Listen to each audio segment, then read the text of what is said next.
We have to stay woke. Like, everybody needs to be woke. And you can talk about if you're the wokest or woker, but just stay more woke than less woke. Yeah. We have to stay woke. Well, welcome to the Jaybefaunt channel. I am your host, Jaybefaunt Leroy. Are you awake now? Good to see all of you here. The Jaybefaunt channel is available on all major podcast platforms, so go ahead, subscribe there. Also part of Revolutionary Blackout Network, so you can see me there for the JB show on Sundays at 1. You can also see me for the Savvy and JB show on Thursdays at 5 p.m. If you guys have not already, go ahead and give the stream a like. This also helps me out. So go ahead and push the thumbs up if you wish. And if you want to wish till a little bit later, then that's fine too. But guaranteed, you're going to want to end up pushing up the like button. Now, just to say hello to all of you guys. If you guys have also not already, you guys can go to my Substack at jaybefaunt.substack.com. This gives you email notifications whenever I go live or upload clips or even write any articles. So you guys have that there as well. So thank you very much for that. Good morning, good afternoon, and good evening to wherever you are in the world. People who are watching on YouTube, Rockfin, Rumble, and Twitter. So good to see all of you here. And a blanket hello to everybody that is watching on the chat. All the people that are saying good to see you. All right, just to let you guys know, I'm going to tell you guys what we're going to be talking about today, and then we'll get into it. So one of the first things that I'm going to show is later this stream, we're going to be talking about Florida 2024 Amendment 2. We're going to be discussing that, and that's also really important. So, of course, I'm covering the ballot initiatives on my channel in Florida. So if you guys would like to, you guys can stick around for that. I think that's also going to be really important. So later in the show, we're going to be talking about that. Towards the middle of the show, we're going to be talking about foreign indoctrination. And we're going to be talking about why Ron DeSantis and Benjamin Netanyahu are in front of a college classroom. So we're going to be talking about that. That's going to be a really interesting story having to do here in Florida. Then also in the middle of the show, we're going to talk about emails hacked.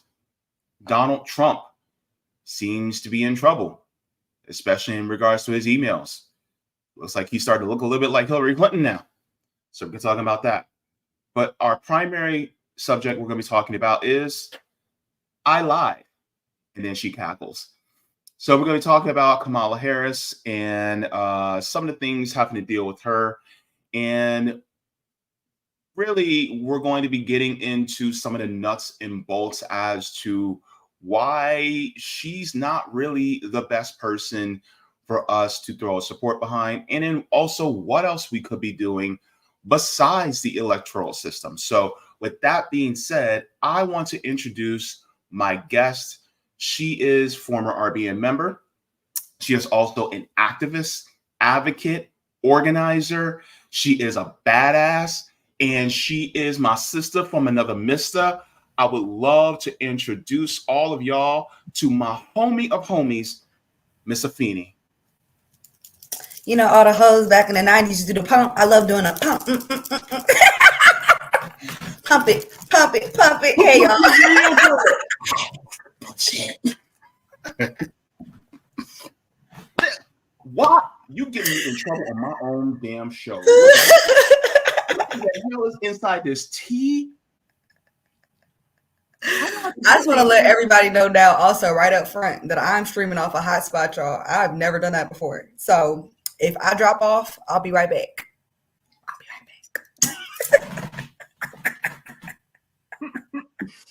Hey, got to let them know. Got to let you know, my boy. Got to let you know. I'm going to have to spit out my tea and ruin my whole ensemble I have right here because this stuff is not cheap. It ain't expensive, but it ain't cheap. I'm broke, you know. So we tea sipping today. It is so good to see you. Of course, I've been seeing a lot of what you've been doing on TikTok. You are, of course, a a Gen Z. So, of course, you're doing the Gen Z thing on TikTok, and you've been making the rounds, especially on TikTok. One of the things I really want to give you your flowers for is that you've been speaking about a lot of what's been going on in Palestine, especially. You have been out there in the streets helping to protest against the imaginary state, as you so eloquently say, against the what's going on in occupied Palestine, what they're doing against the Palestinians in Gaza, Rafah, Jenin, and other places. And then on top of that, your organizing work has been very heavy on the ground. Shout out to Chuck Modiano for also displaying a lot of what you've been doing on the ground out there as well. I gotta get Chuck on here. Yeah, I keep forgetting. Chuck, I'm coming for you. But one of the things you also had made a bit of a stir in, which I appreciate, is that you've been talking about how Kamala Harris ain't it. And one of my first questions I wanted to ask you regarding Kamala Harris is, what are your thoughts about Kamala Harris being the presumptive nominee now for the Democratic Party? And suddenly many pro-Palestine supporters now jumping on board the Kamala train and now supporting her. I mean, all I got to say is y'all ain't got no backbone. Y'all need to stand the fuck up.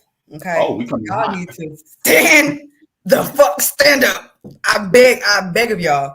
And all this shit that I'm seeing online between Black Americans and Palestinians, when I say the CIA is working so hard on y'all and y'all is just eating it up. Y'all is eating it up, okay? Y'all is just slurping it down. And let me tell you something. If you stand up straight, the empire cannot walk on y'all back. But guess what? Y'all is bent. Okay, y'all are bent. And that's the reason why a lot of y'all is out here endorsing Kamala Harris with absolutely no policy demands, no strategy, no nothing. Just vibes. We're just out here with vibes. Look, I'm gonna solidify your point. Let's go to her website right now, live right now. Okay, let's take a look. Kamala Good vibes, Harris. Coconut trees. Hang on. Giggles. Do you see? Hang on. I don't see any type of policy whatsoever. Good vibes, coconut trees, and giggles. Now give me your money. Now give me your money. Now give me your money. I'm taking money from Wall Street, from APAC. I'm taking money from Lockheed Martin. I'm taking money from Raytheon. But I want your working class money. Give me your money. I'm not telling you what I'm going to do, but I want your money. That's what Kamala said to y'all. And guess what you motherfuckers did? Y'all gave her $40 million. Hey. I mean, we checked. We've been checking day by day. I'm like T.I. looking for the policies. Where they at though? Where they at though? The policy is skinny. I don't see any policies. So my question is, why are people jumping on a train when the person who is trying to sell you ain't telling you what you're going to get? Because they only care about fascism as long as it affects them. They're actually fascists for, and that's the real problem. I need a lot of y'all to deeply understand that there are many more fascists in this country than there are of us. There are many more people that are okay with hyper-nationalism, that are okay with American exceptionalism. As long as it means that their rights are fine, they do not care about the sacrifices of the millions of lives across the globe that are lost so that way we can have our comforts. That shit is fascist in and of itself. And the fact that people cannot conceptualize that, they're not making that connection, is really fucking scary. Because while y'all sitting up here talking all this shit about Donald Trump, y'all are real live telling people to shut up and vote while Kamala Harris funds genocide because she's a part of the administration. And let's be very clear, Joe is, his elevator's not hitting the top. All right. Joe's elevator is not hitting the top. So who do you really think is sitting in these meetings? It's not like he's not running the country. It's his cabinet. It's his vice president. It's his advisors. Like, she is an active part of the destruction of Gaza. She's an active part of the American boots on the ground right now that are participating in genocide. So it's just like, y'all are getting on the train for liberal fascism. And the thing about it is, and this is the last thing I'm going to say, but the scariest part about it is that Kamala Harris is going to be like Barack Obama, but I think a little more emboldened, because even some of the things that she's saying around the border are farther to the right of Trump. But I thought that was fascism, though, y'all. What happened to that? She's still talking about supporting the state of the imaginary state. She still is very much imperialist. She's still very much pro-cop. Her entire messaging of her campaign is carceral. I'm the prosecutor. He's the felon. So if we're abolitionists, if we're talking about decarceration, if we're talking about anti-imperialism, well, this lady, the black lady, I promise you that she's going to be a better steward of the fascism that they're trying to bring forward than Trump could ever be. Because, Trump is saying all the bullshit out loud. But much like Barack Obama did and carried out fascism for this country, much like Barack Obama did and did it in blackface, Kamala's going to do the same thing, period. So it's just like, y'all are shaming me. Y'all are in my DMs cussing me out. Y'all are in my comments talking shit. Because I'm telling y'all that you have no fucking backbone, because I'm telling y'all that at the end of the fucking day, we can have better, we can do better, but y'all are too scared, cowardly, indoctrinated to do anything different, period. Like, you're too selfish to do anything different. And I don't always say it like that, but at the end of the day, at the baseline, that's really what it is, period. Yeah. Well, and this is actually you making me jump in my questions, because you alluded to something. But one of the questions that I had as well, what do you say to the people who are marginalized like you and me, right? Because, in fact, I would say that you're more marginalized than I am. But people who are marginalized like us, who say that they just want to safeguard the legal protections that they have already by continuing with the Kamala Harris. They call harm reduction. I just want to stave off some of the harm. What do you say to people like that who are afraid of Republicans gaining power? What I would say about that is, if you're going to focus on harm reduction, you need to focus on harm reduction in your local community, period. There has been so many things that have happened, so many rights that have been stripped away. Homelessness was criminalized by the Supreme Court under a Democratic administration. If they wanted to fucking do something about the Supreme Court, if they wanted to expand the court, they would do that. And I think that's the largest fucking issue. That's the largest issue. Like, I understand wanting to safeguard your rights. I understand wanting to protect yourself and protect your community, especially if you live in a red state. I get that. But your local politics is where a lot of that change is going to come from. On the national level, if we're talking about liberation, if we're talking about anti-oppression, if we're talking about an intersectional lens of abolition and a transformation of society, we have to deal with imperialism, because our rights in this country are directly connected to the rights of the people that we are marginalizing outside of our borders. Full stop. If they are dehumanizing people outside of our borders, they will continue to dehumanize you. So many rights have been lost under a Democratic administration, and guess what? They did nothing. They did nothing. Roe v. Wade, there was a Democratic majority in both houses. And even if Joe Manchin and Kristen Sinema wanted to do some bullshit, one of them want to do some bullshit, guess what? Kamala's the 51st vote. So it's just like, if they wanted to do something, they would have done something. And my problem is once you get her elected, she owes you nothing. She owes you nothing. And my biggest problem with a lot of let's just call it liberal rhetoric, because that's what it is. It's liberal rhetoric. A lot of the problem with that is y'all are more mad at people that actually want to do something different, build towards something different, put our energy towards something different than y'all are at the fascistic institutions that this country is built upon. Because if you was really mad about democracy, if you really wanted to save democracy, you'd be giving a fuck about the Electoral College. If you really wanted to save democracy, you'd be giving a fuck about the Supreme Court. If you really wanted to save democracy, you'd be giving a fuck about money and politics and the corporate stronghold that they have on our fucking policy decisions. That's what you'd be worried about. But instead, you are focusing all of your energy on chastising people that are continuing to hold the line, that are brave enough, that are courageous enough to say, what the fuck are y'all doing? Hold the goddamn line, because we didn't get shit yet. Period. True. In fact, in a comrade of mine, we had a slight, if you can consider this a slight disagreement, very slight, whether we were in a full fascist or proto-fascist government. He still thought it was fascist, but was it proto-fascist or full fascist? And the reason why I think that we're already in fascism is because for Black people, fascism is a Tuesday.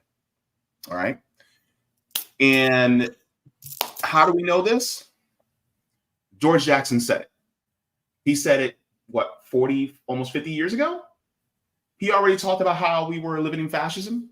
Look at how they treated one of our most premier and most prolific revolutionaries, Assata Shakur. She was an innocent woman. She literally in Cuba on exile right now. For what?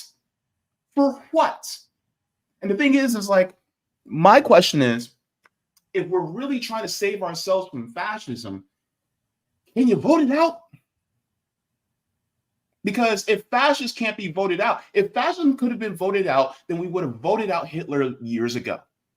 But the only way to get rid of a fascist is pause.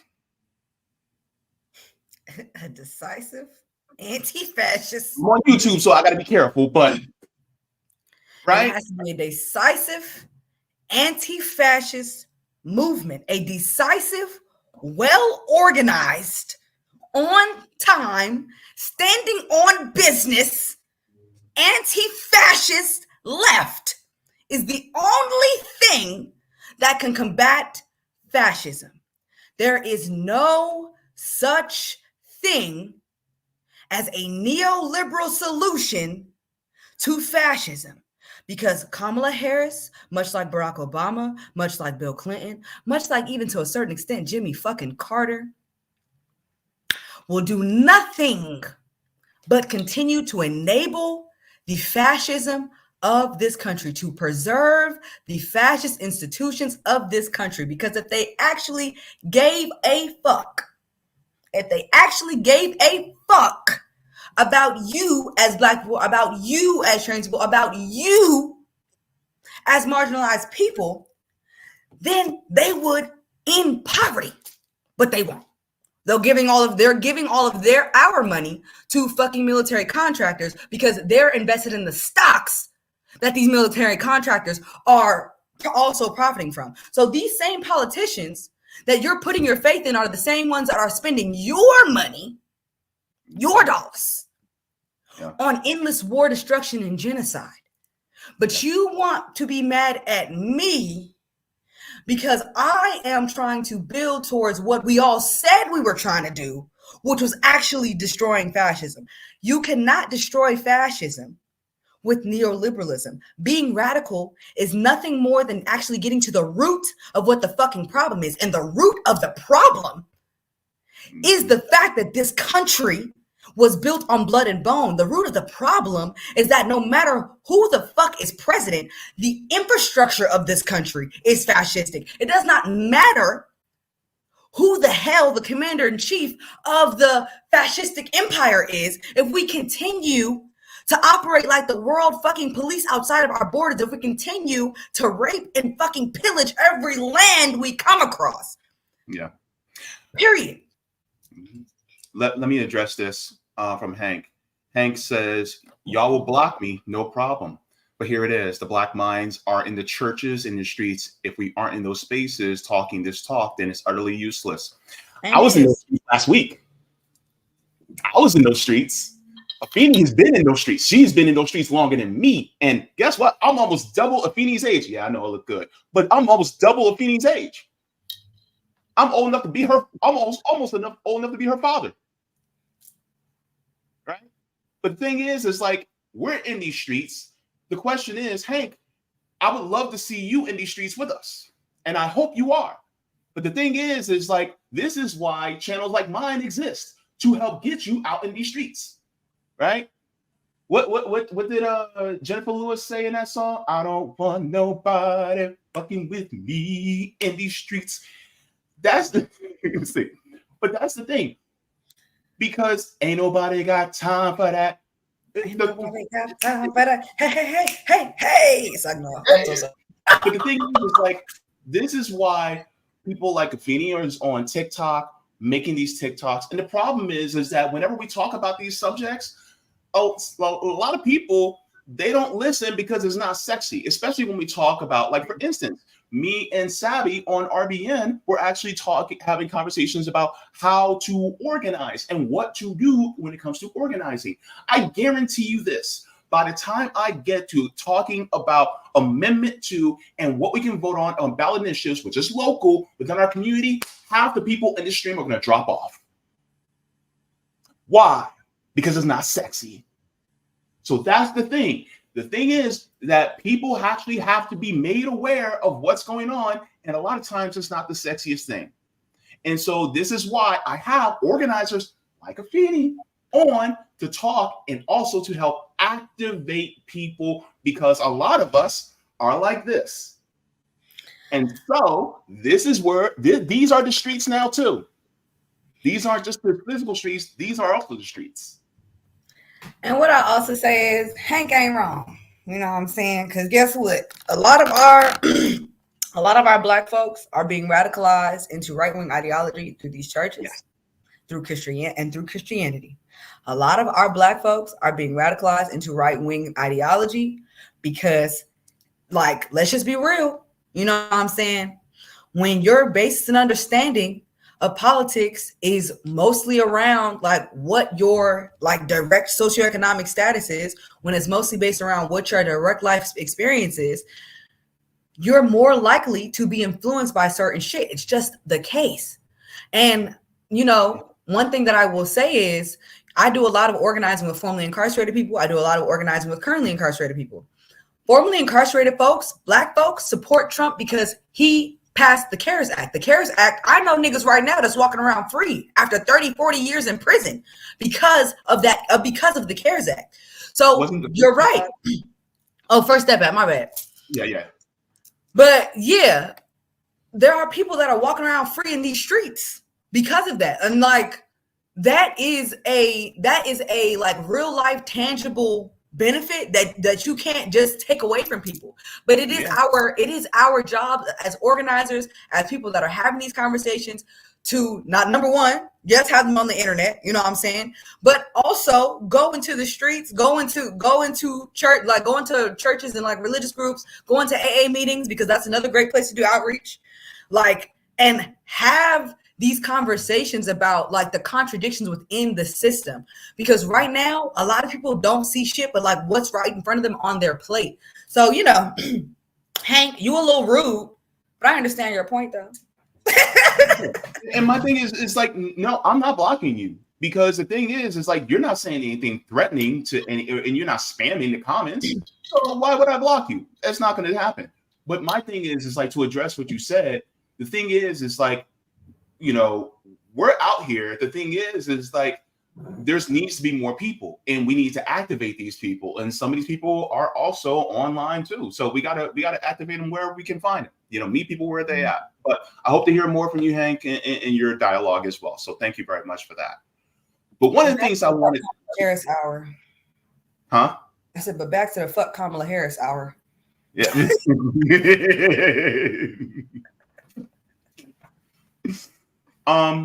So I want to share this with you as well. And I know you've probably given your thoughts in the past, but I want to get them fresh off the press here. Let's go into this jerk here. I'm trying to watch my language. This jerk here said this.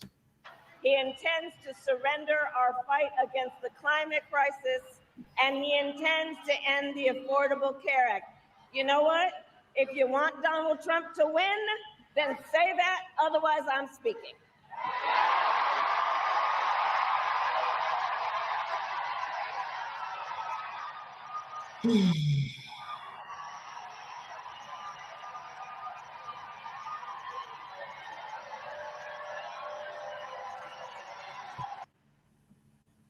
Your thoughts?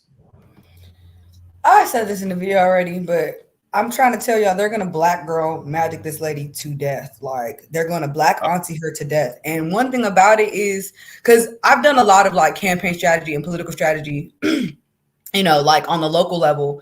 And I've also, you know, like working on local level, I work with a lot of local politicians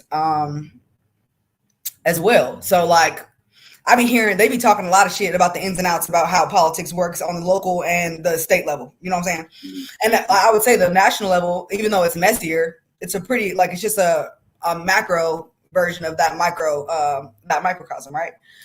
Mm-hmm. Yeah, like Kamala Harris is literally being coached. She's being coached. She's being coached by these people to say like this how like to try to like strike a balance and get these voters to try to make sure. And I don't know if you saw, but she turned around and she was like, because it happened again. I think that was in Detroit, and it happened again in I think like Phoenix or something, where there were protesters that interrupted her speech, and she was like more compassionate in her answer, and it's because she got dragged the first time. Like her advisor, literally, like her advisors, her PR people, her narrative people, her comms people, they're constantly shifting her. Because this is what a campaign is all about. You feel me? Yeah. And I think that the most important thing that I really want for people to pull away from this video is that this is the time. This is the time to interrupt her. This is the time to pressure her. This is the time to try to get her to shift her rhetoric. Because the thing about it is, even her shifting rhetorically shows that even though she's probably not going to do much policy-wise, she is responsive to some pressure. So what does it look like for us to actually escalate what that pressure looks like? Yeah. And that means withholding votes. That means a whole bunch of different things. What does it mean to actually escalate what that pressure looks like? Because we can do so much more if we actually had a strategy to doing this shit. But y'all just be blindly marching. I just don't get it. I don't get that part. I don't get that part. I really don't. Yeah. Let me also share this to your point as well. This is actually Kamala Harris responding in Phoenix. Which includes respecting the voices that I think that we are hearing from. And let me just say this on topic of what I think I'm hearing over there. Let me just speak to that for a moment, and then I'm going to get back to the business at hand.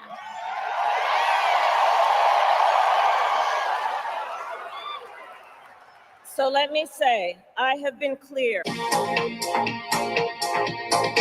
What in the world was that?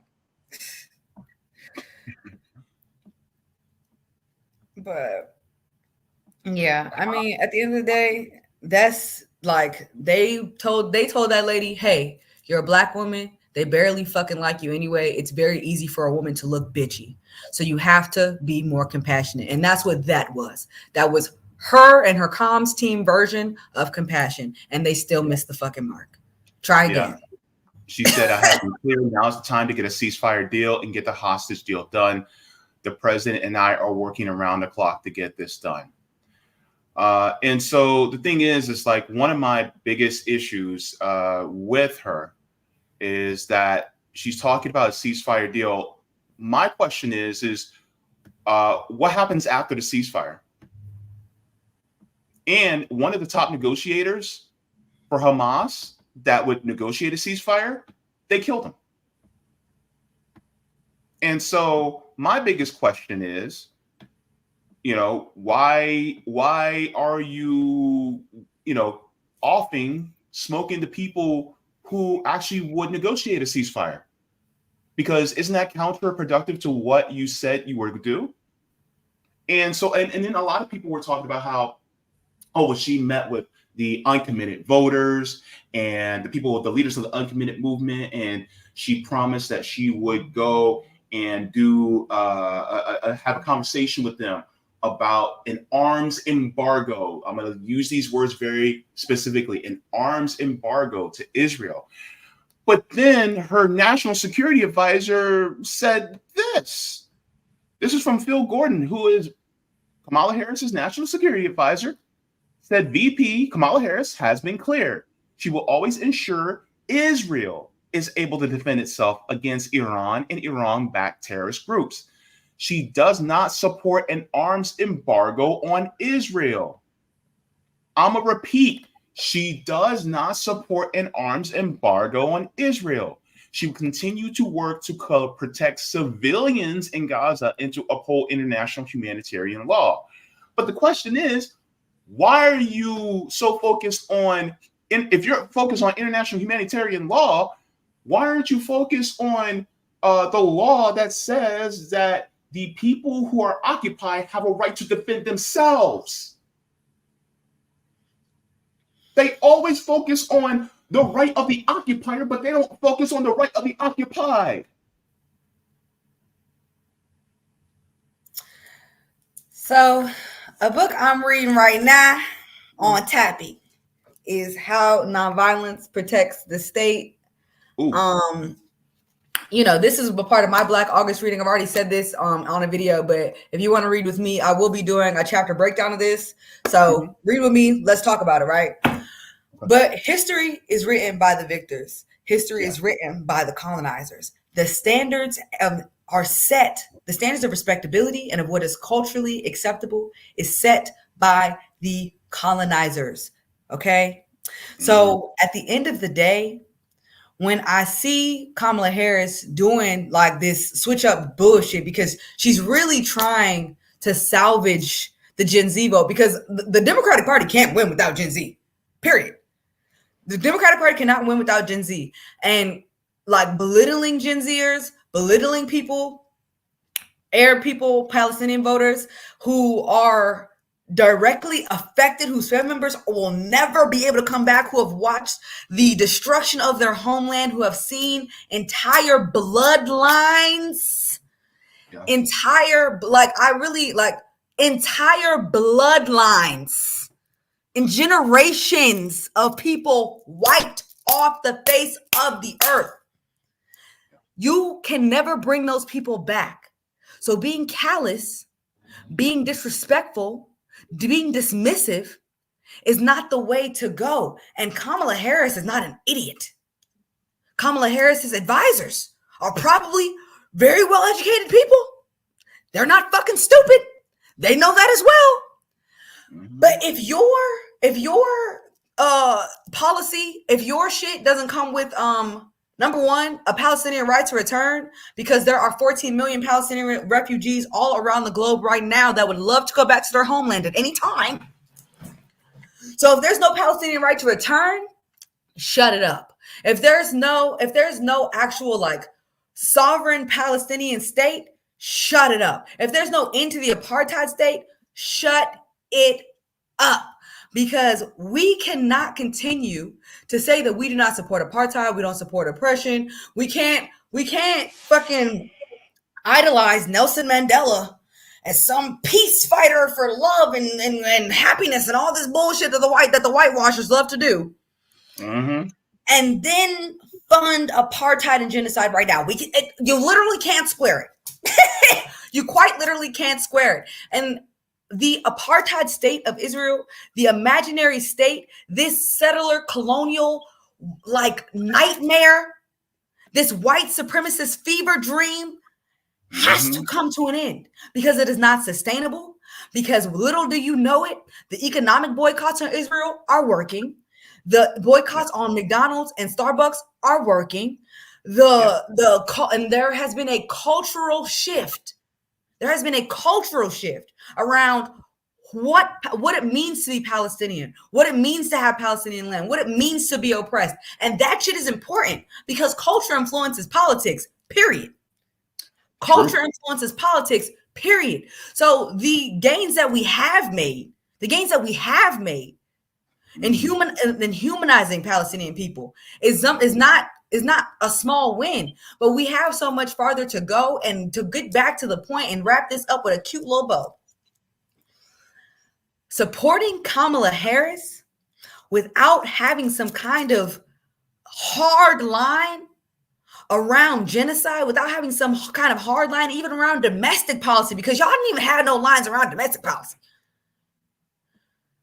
Just giving your support to her blindly right now, when this is protest time, when this is pressure time, when this is demands time, is stupid as fuck. Yeah. I'm gonna call it what it is. It's stupid as fuck. There's no strategy in that. People keep talking about, well, it's about strategy, it's about longevity, it's about this. There is no strategy in continuing to sacrifice not only Palestinian people, not only people in Congo, not only people in Haiti, but to sacrifice American children that cannot afford to eat unless they're in school, to sacrifice working class people all across this country. Every single time we get a neoliberal Democrat that speaks to working class issues, but does nothing to actually remedy them. If you want to solve poverty, give people money. The Democrats have one fucking job and they can't even fucking do that. So no. I don't want to hear it. I don't want to hear it. Get out of my DMs. I don't want to hear it. Period. Yeah. I'm not sure if you saw my tweet, but I said this and it caused a stir. I said a ceasefire is not good enough. They deserve the right to return and reclaim their land. And 32,000 people liked it. All right. And a lot of Zionists came in. They hate me for that. But my thing is like the whole thing about a ceasefire has been diluted. It's been co-opted now. So now I'm going to go the route of going even more further, because now people are like, oh my God, you're moving the goalposts. Yep, I am moving the goalposts, because the thing is that y'all co-opted the last goalpost. So now we got to move it even further. So now what we're doing is saying that they deserve a right to return to their land. They also deserve a right to sovereignty and having their rights respected by all states in the world. And so the whole thing where people talk about, oh, we just need a ceasefire. The thing is that, for instance, when Kamala said, oh, we need a ceasefire, and then everybody clapped, and she said for 6 weeks afterwards. Like, no. Big pause. Big old pause. Big pause. And the crazy part is a lot of times people will go, well, she's for a ceasefire. And I'm like, she's for a pause to make so that you vote for her. That's what it is. And everybody's she said that shit back in March, y'all. She said that shit back in March. Yeah. A temporary pause in genocide is wild as hell. That is asinine. Wow. That is asinine. It is inhumane to even suggest that there should be a temporary cease to literal mass murder and extermination of an entire race of people. Mm-hmm. Yeah. And the thing is, it's like, what is going to happen after that ceasefire? Explain to me what's going to happen. What is going to happen to those people who are in Gaza? What's going to happen to the people in Rafah? What's going to happen to the people in Jenin? What's going to happen to the people in the West Bank where Hamas is not there? Clock that T. Because the thing is, everybody wants to care about what's going on in Gaza, but nobody talks about what's going on in the West Bank, even though Israelis are the IOF is literally killing people in the West Bank and Hamas is not there. Clock it. Do you guys care about that? And I also have another question for you, because this is really getting on my nerves right now. Black people, come here. Let me ask you something. Is our liberation connected to theirs? Because some of you Black people somehow think, oh, well, that's way over there. That has nothing to do with us. So therefore, we're just going to, never mind them. My question is, does it have something to do with us? Afeni, if you could answer that question for them. Here's what I say. Here's what I'll say. Because I do have to hop soon because, y'all, I'm in a training strategy session technically right now. Okay, so I do have to go, do that thing. But I will say this. We just watched a Black woman get shot in the face by a police officer the same week that Kamala Harris announced her run for president. Baltimore just shot an unarmed 17-year-old Black boy.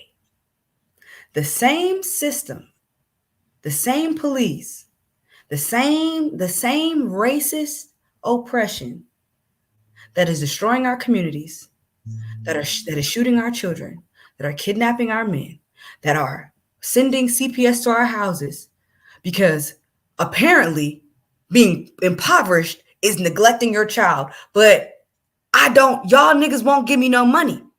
Okay? Y'all want to give another family money to take my child, but y'all won't give me money to support my family.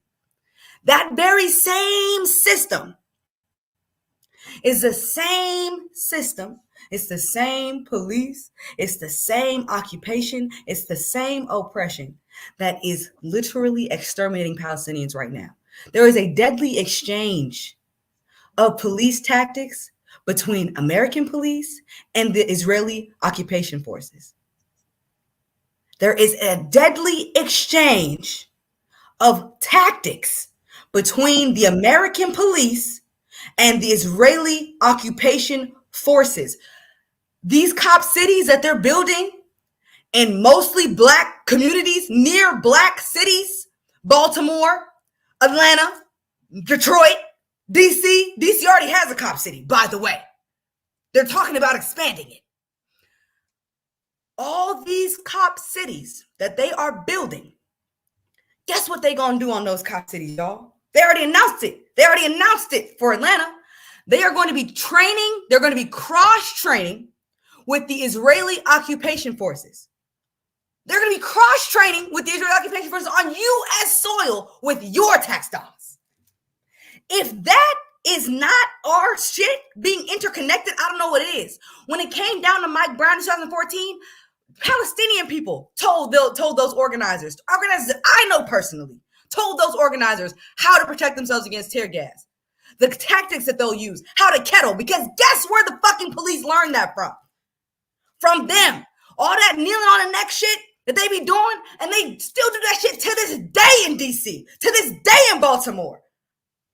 All that shit, guess where they learned that shit from? From the Israeli occupation forces. Mm-hmm. So they are, when I say the CIA is working on y'all, I'm actually gonna do a video on this. When I say the CIA is working on y'all, because they know that Black and Palestinian solidarity is dangerous. They know that Black and Palestinian solidarity is dangerous. Our solidarity, our collective thought, our collective movement, our hope, our love, our principled struggle is a threat to the empire. It is a threat to the empire for us to make these connections.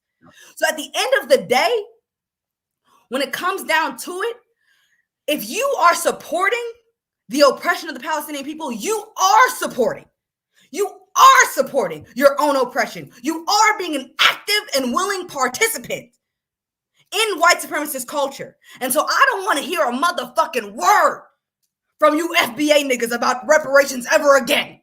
Period. If you can't understand what the fuck is going on right now, then you don't even have the goddamn knowledge to understand what the fuck is going on with reparations. You don't have it. Because you're not really down for eradicating oppression. You niggas just want to become Black capitalists.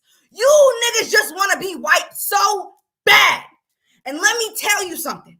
No matter how much money, no matter how many degrees, no matter how much you march and step and tap dance and shuck and jive for these motherfuckers, you will never be white in a white supremacist fucking society. You will never be accepted. They will always treat you as what you are to them.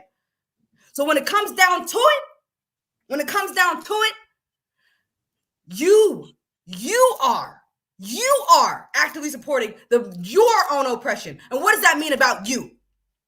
What does that mean about you? Because I can tell you we ain't getting reparations if y'all aren't willing to push on some shit like genocide.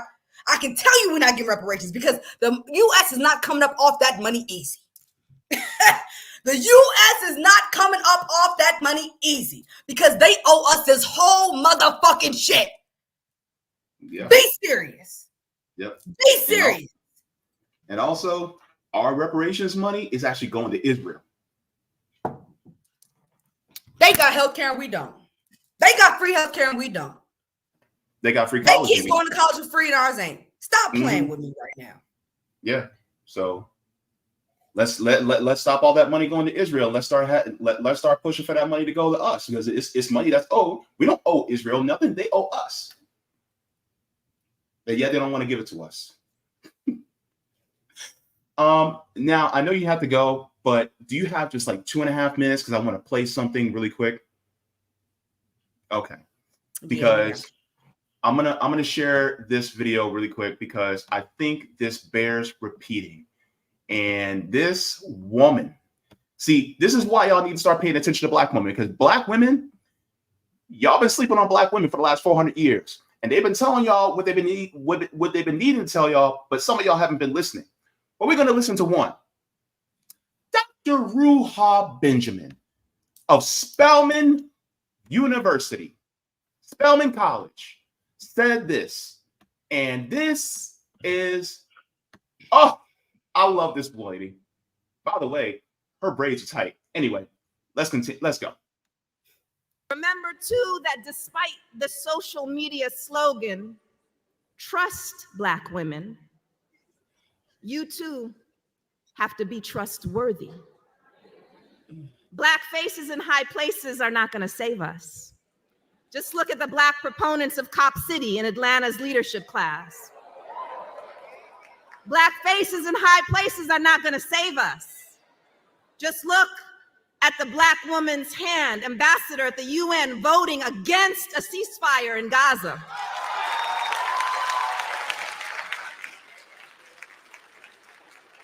That is, our Blackness and our womanness are not in themselves trustworthy.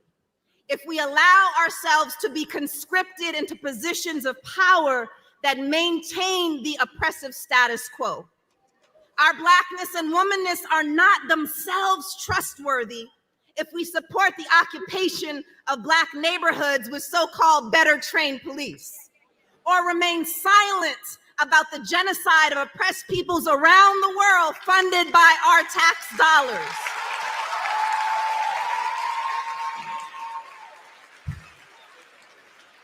And here, let me please shout out the incredible Spelman students and AUC siblings who have been organizing with Stop Cop City and Justice in Palestine, among many other troublemakers in this room. You all remind us that college is not a waiting room to enter the real world, but that you can start transforming that world right here, right now. It goes without saying, but let me just say it anyway. For student activists speaking out courageously for Palestine and Congo and Haiti and to stop Cop City, they should not be threatened with expulsion, loss of scholarships, or have public safety called on them for protesting. Too often, our institutions celebrate student activists after they've graduated, even giving them honorary degrees.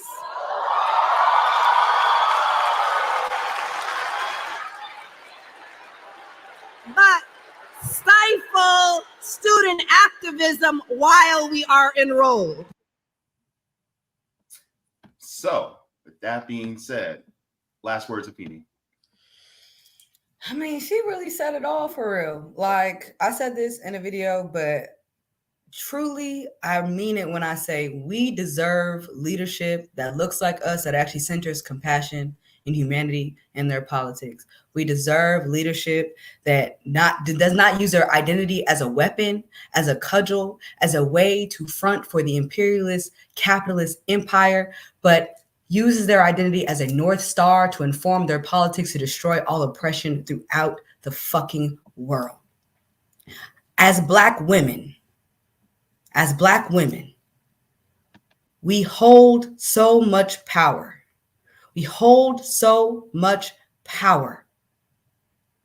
As Black people, we hold so much power. But a Clarence motherfucking Thomas, a goddamn Ben Carson, Tim Scott, them motherfuckers, they are using their energy towards upholding the white supremacist cause. Barack Obama, Kamala Harris are using their energy, their likeness, their Blackness, their fucking gift to uphold the white supremacist culture of this society, to uphold and protect the very same institutions that are actually maintaining the fascism that is in this country, that are actually the real root of the oppression in this country. These people are the protectors and the arbiters of their oppressors. Just like we had them niggas that we knew we couldn't tell about the rebellion back in the day. We knew we couldn't tell Earl ass about the rebellion, about the revolt. We knew we couldn't tell Earl ass. We can't tell Kamala. We can't tell Tim. We can't tell Clarence. We can't tell these niggas about our plans for liberation because they are not on our side and they're going to go tell Massa. Not only are they going to go tell Massa, but they are willing to shoot you to protect him. So you really have to choose. You have to choose. Because I feel like a lot of, and like this is really the last thing I want to say, because I feel like it's just really important to end on this. I feel like a lot of Black people, y'all are frustrated, y'all are tired, y'all are beat down, y'all are working hard. Black women especially, they told us to go out here, get these degrees, do all this shit, run and run and run. We did all the things. And we still not getting the shit that we fucking deserve. We're still not getting the shit they promised us. And a lot of you motherfuckers is angry. And we can see it in our culture. We can see the violence in our culture. We can see all the things. And inter-community violence exists in all cultures. Let's be clear. But we can see it in the media. We can see it in our music. That there is anger. There is resentment. There is that thing. And that is where we're operating from, y'all.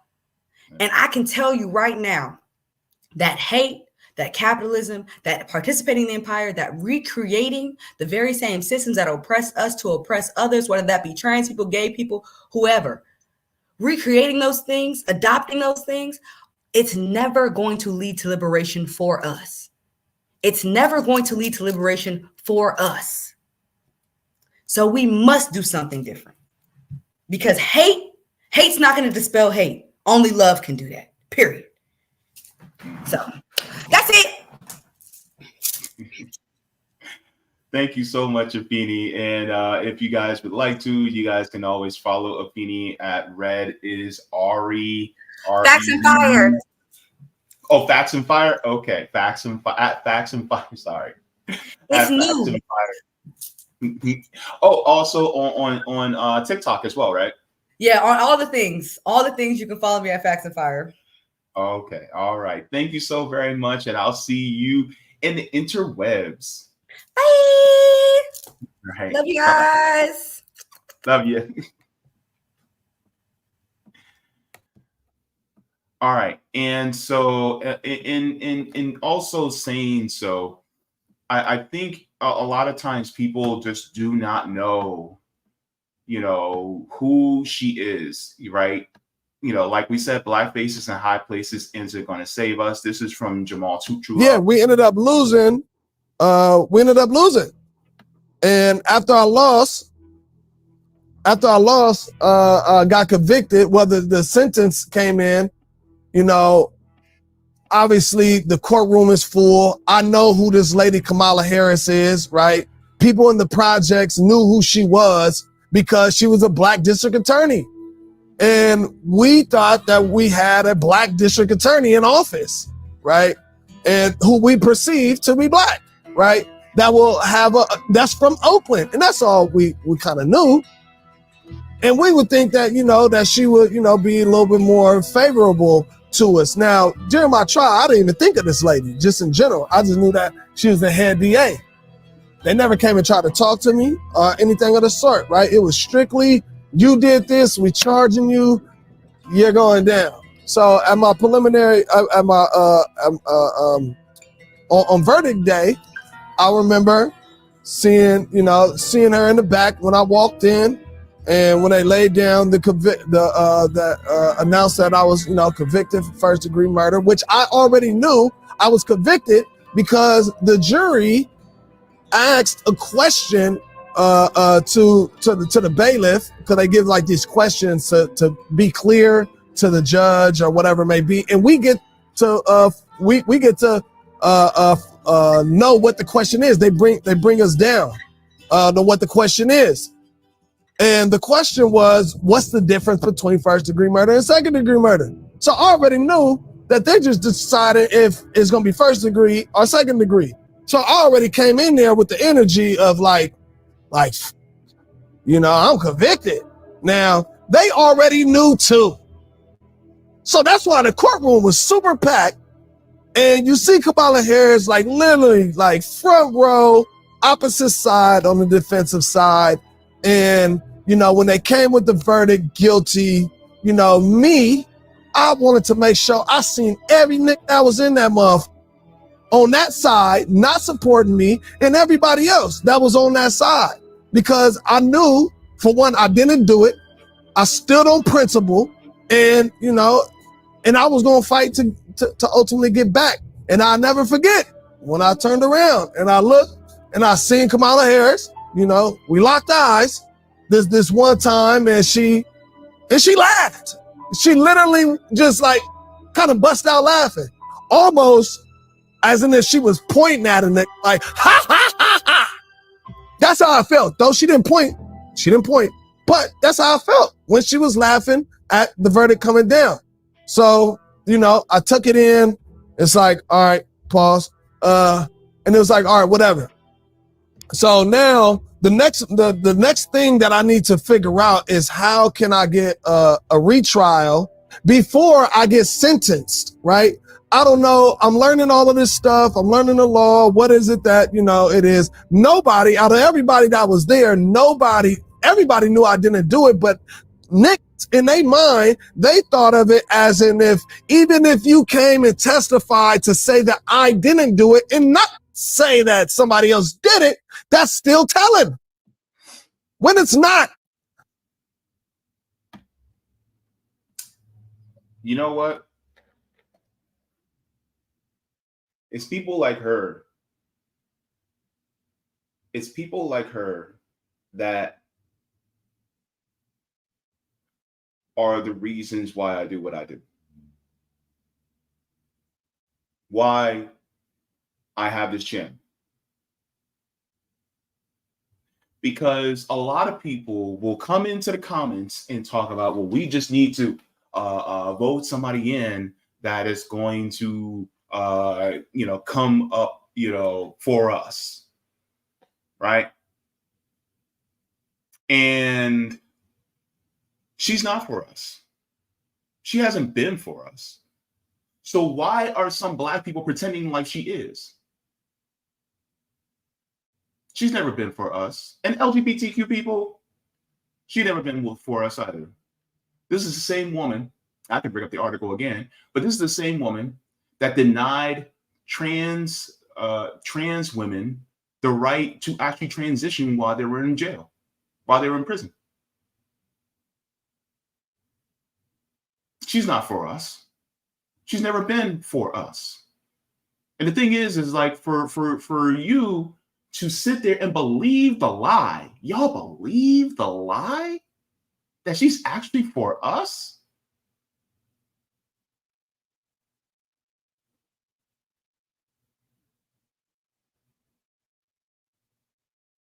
My goodness. And so and by the way, to this person that keeps commenting about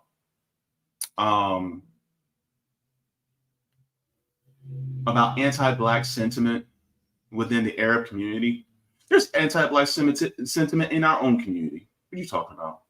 Number one. Number two, on top of it, we're not going to paint an entire group of people with a broad brush.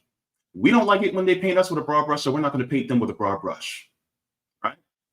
All right. Let's start being more nuanced. And on top of it, we can fight for our own liberation in accordance to also being in solidarity with other people when it comes to their liberation too.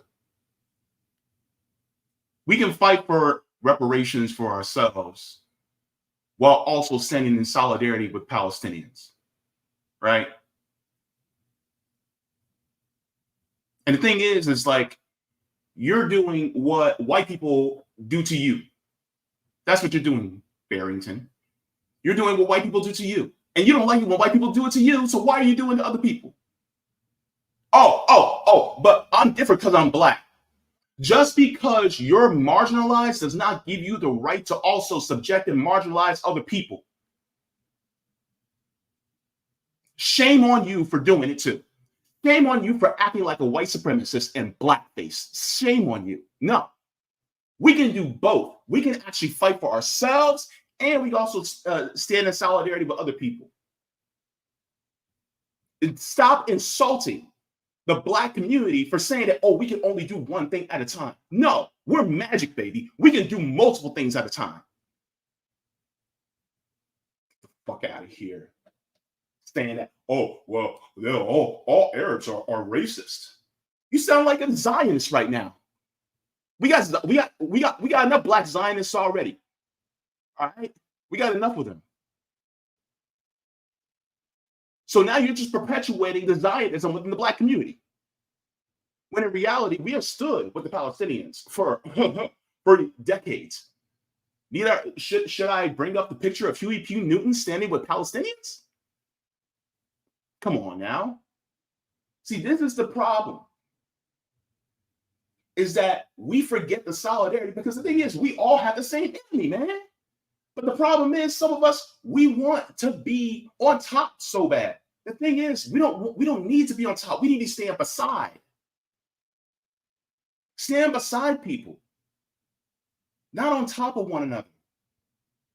And stand up when somebody tries to put their foot on our necks. The goal is not to be in power over people. It's to stand shoulder to shoulder with others.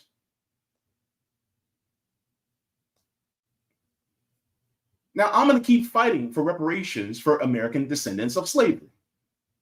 Because number one, not only am I one of them, but also it is a debt that's owed.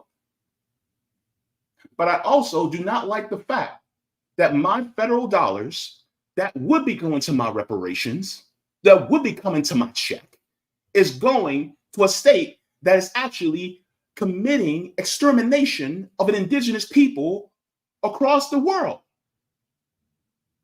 I do not like the fact that my money is going to exterminate people in Congo, in Tigray, in Sudan. I do not like the fact that my money that should be going in my pocket, that's owed to me, that's going to put a puppet dictator in Haiti? No. I can have solidarity with all these other people and still fight for my people here. I can do both, and I'm doing both. So that's the point. And genocide is wrong. Let's just do the right thing and stand against it. So that's my thing. We can do multiple things at the same time. And let's stop insulting our people and making them seem like they can only do one thing at a time. Don't insult our people like that. We can do multiple things.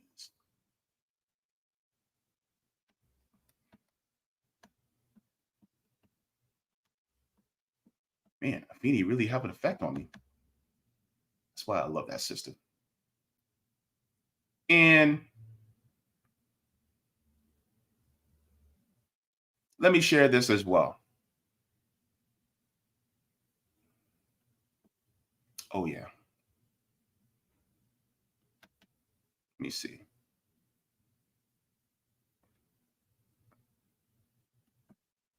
I want to share this as well from Misfit Black Girl. She said this, and then we're going to give the contrast as well. I ain't done with Kamala yet. Shout out to Misfit Black Girl. And I will read her caption after this. But just to set it up, here is Kamala Harris here. And it is my promise to everyone here, when I am president, we will continue our fight for working families of America.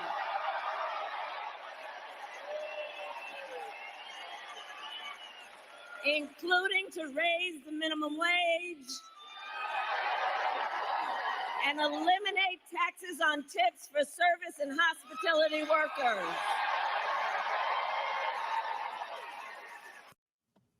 All right. So let's read what Miss Black Girl said. She said, excuse me, did she just say she would raise the minimum wage? Kamala failed to use her power to overrule the Senate parliamentarian to pass a bill to raise the minimum wage.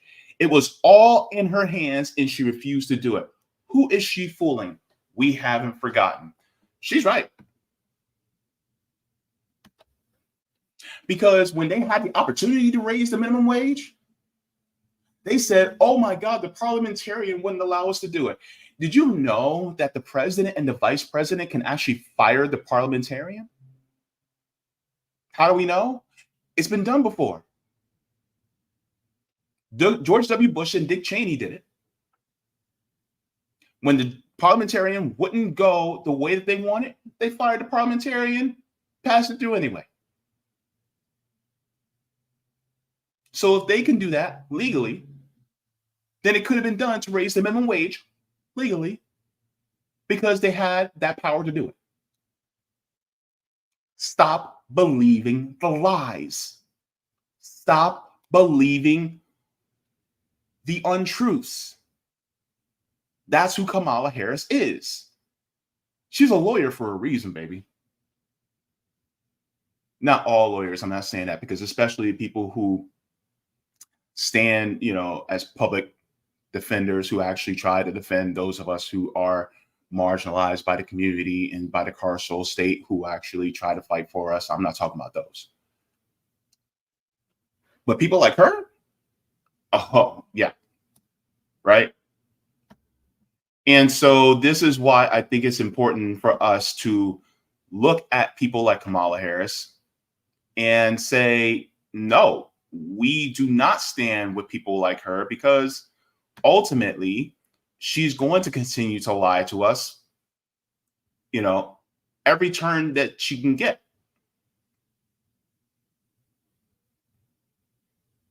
Now, do you remember back in 2020 when she reversed her policy on Medicare for all? Let's remind the folks here. Shout out to Case Study QB for this one, because I think this is also really important. We have to keep in mind the history. This is what dialectics is about. It's knowing where you've been to know where you're going. Let's talk about it. When I am president, we will continue our fight for working families of America.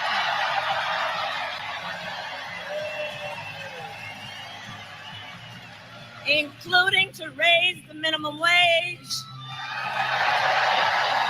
and eliminate taxes on tips for service and hospitality workers. Welcome back. That was Kamala Harris taking a page from Donald Trump there at her rally in Nevada last night. Here with me is Independent Senator Bernie Sanders of Vermont. Thank you so much for being here. So Kamala Harris is adopting a policy that Trump has been pushing on the campaign trail all summer. The Nonpartisan Tax Policy Center says many tipped workers make so little that they already don't have income taxes that they owe, and eliminating payroll taxes could reduce their Social Security and Medicare benefits. Do you believe that the Harris proposal actually would help low-income workers, Senator? Well, Donna, it's an issue I really haven't studied, but this is what I do know. We live in a country with a terribly regressive tax policy. at a time of massive income and wealth inequality, when the richest people are doing phenomenally well, billionaires pay an effective tax rate lower than working people. And one of the things that we have got to do is create a tax system that is fair, that says to large profitable corporations, some of whom pay almost nothing in federal taxes, you're going to start paying your fair share of taxes, and the same thing with the very wealthy in this country. So I think we need to take a look at the entire tax system, which is grossly unfair and benefits the rich at the expense of working people. Senator. Hang on. So let you will not be able to ever have a fair tax system and a capitalist system. Never. Because who owns the government? Not us. It is the people who are way at the top. It is these corporate parasites that own our politicians. So if they own our politicians, then what does the tax code look like? It's going to favor them. It's always going to favor them. So you can talk about, oh, they need to pay their fair share. They need to pay their fair share, right? All you want. And also the whole, they need to pay their fair share. You are ceding fairness to their exploitation. You're saying, oh, well, they have the right to exploit. It's just they have to pay back the exploitation just a little bit more. No. The problem is that they shouldn't be able to exploit, period. Period. And see, this is why I have moved beyond Bernie Sanders, because Bernie Sanders is weak. He is weak as hell. He's weak on foreign policy. He is weak on domestic policy. And anybody who keeps championing Bernie Sanders, I'm sorry, but that's like somebody who considers salt on food to be spicy. Like, my God, are you kidding me right now? The issue is that when it comes to taxing billionaires, it's never going to happen if you keep this system in place. Because all they're going to do is, look, Senator so-and-so, Representative so-and-so, I'm going to give you this much money to put in your coffers, into your war chest, if you vote against this tax policy. Therefore, don't raise it, and then I won't raise money against you, so then you can stay in office. That's the problem. And the issue is people like Kamala Harris, Donald Trump, yes, him too, the J.D. Vances, the Tim Walzes, even some of the people who are considered progressive.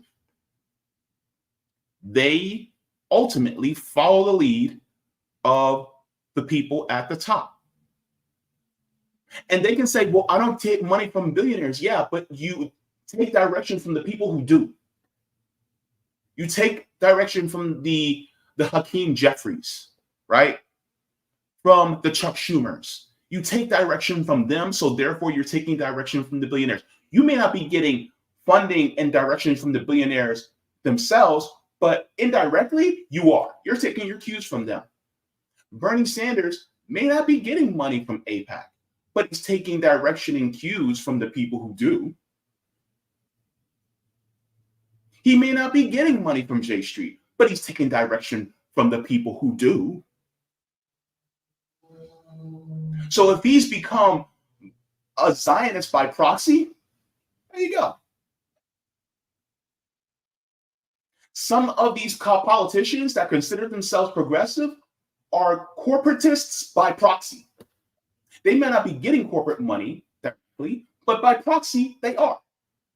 Because they're obeying the people who do get corporate money. This is why I continuously talk about leave both parties. Because if you continuously stay within it, then guess what? They're going to lay you out to pasture every single time.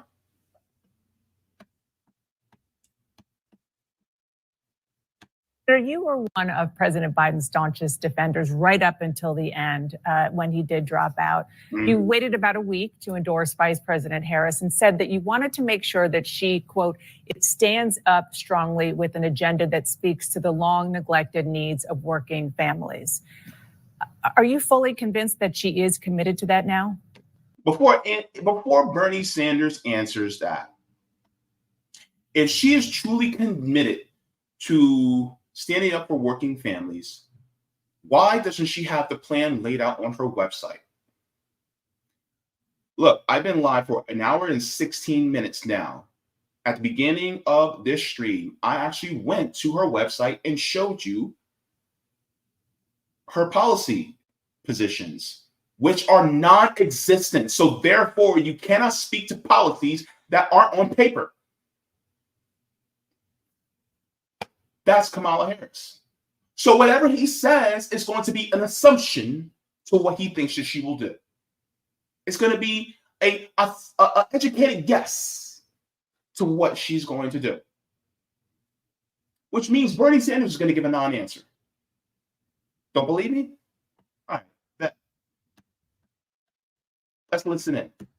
Well, I think she has been running a very strong campaign up to now. I am really impressed by the energy, the enthusiasm, the large crowds that she is drawing. So vibes. Vibes. I'm impressed by the large crowds. I'm impressed by the enthusiasm. Are you buying it?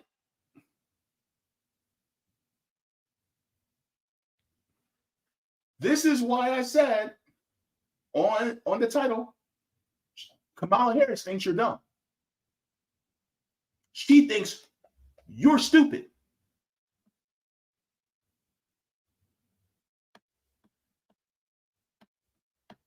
She should be very proud of the record of the Biden-Harris administration in taking on the greed of the pharmaceutical industry, lowering the cost of prescription drugs, creating millions of jobs by rebuilding our crumbling infrastructure. We've done more in that area, any administration in history.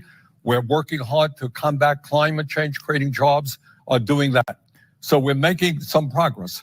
I have been around the country. I've been in New Hampshire, I've been in Maine, I've been in Minnesota, I've been in Wisconsin campaigning for Kamala Harris and Governor Walz. I'm going to do everything that I can to see that Donald Trump is defeated and they are the next administration in our country. You know what I noticed just now? He did not list one policy proposal that Kamala Harris is saying she will do if she were to win. Nothing at all.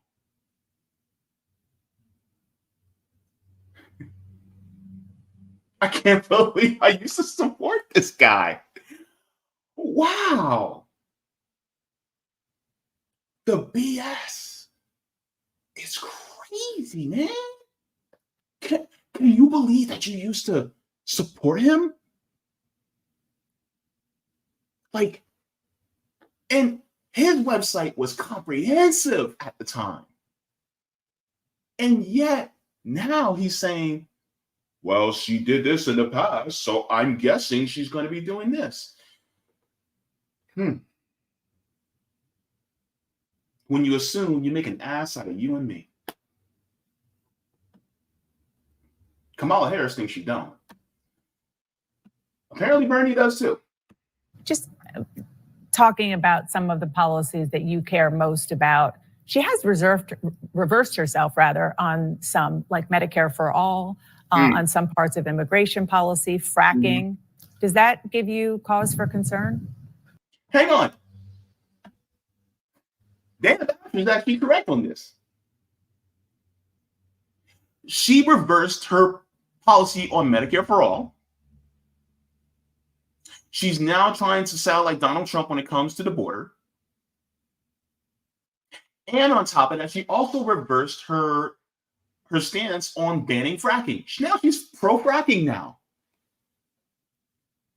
And guarantee you this, mark my words, after the Democratic convention, which is next week, after that, she's going to do what all Democratic politicians do post-primary.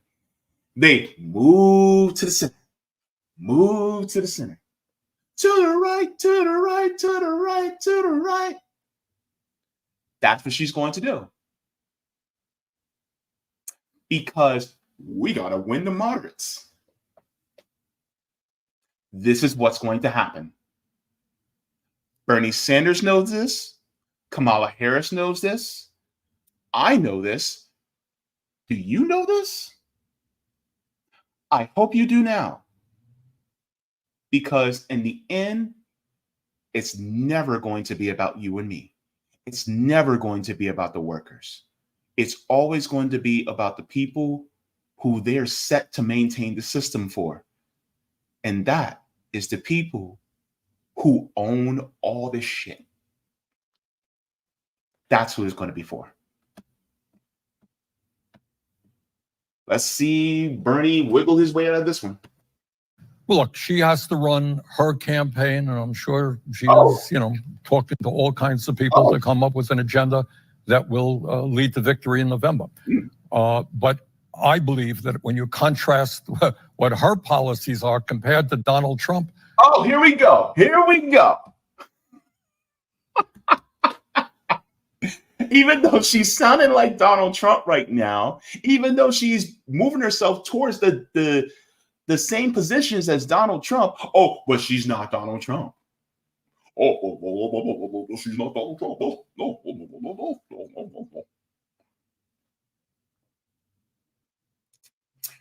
Apparently, Bernie Sanders thinks you're dumb too. Are you sure?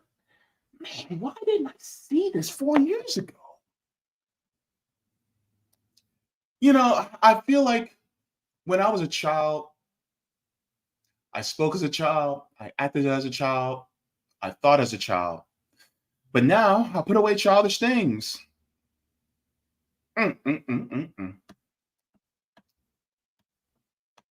Who doesn't even believe that climate change is real. He thinks it's a hoax. Who wants to give more tax breaks to billionaires. Wait, but doesn't Kamala want to support fracking now? Didn't Joe Biden, who Kamala Harris is also part of the administration, do the Willow Project, which is also ushering for climate change? Being a little harsh here? Bernie, come on. Come on, Bernie. Bernard. Who hasn't begun to talk about the kind of income and wealth inequality that we have in this country, who talked a big game about taking on the drug companies, but has did nothing during his administration. I think the contrast is very clear. But having said that, as you may know, we did a poll. My campaign did a poll last week on some of the major issues facing working families. And what we found, not to my surprise, because it's consistent with other polls, is that the American people overwhelmingly, for example, want to expand Medicare to cover. Wait. Expand Medicare. Hang on. Weren't you the Medicare for all guy?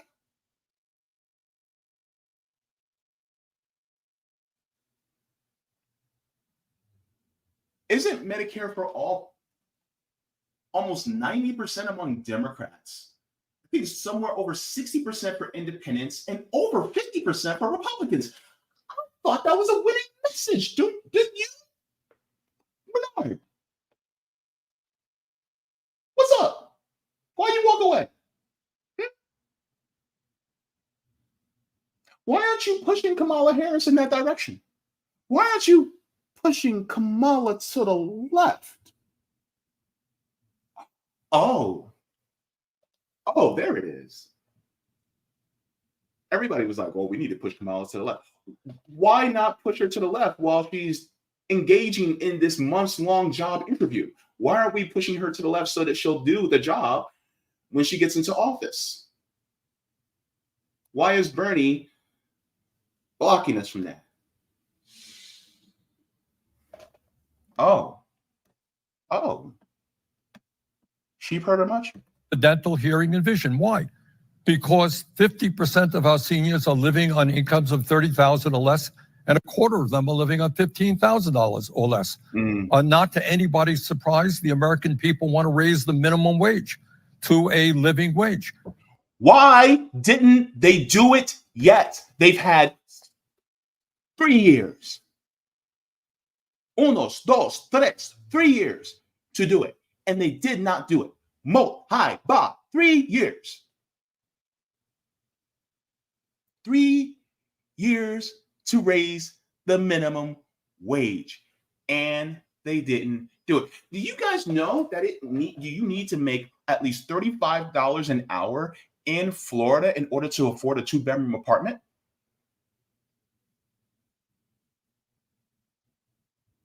I talked about it many times before. $35 an hour to afford a 2-bedroom apartment at 30% of your income. And what policy does Kamala Harris say? Does she give us a specific number? Oh, we're going to raise the minimum wage to $25, $30, $35 an hour at the federal level. It's still $7.25, baby. It's still $7.25. Kamala Harris thinks you're dumb. Jeez Louise. American people want to expand Social Security. It's over 70% of the American people expand Social Security by lifting the cap on taxable income so that the wealthy start contributing.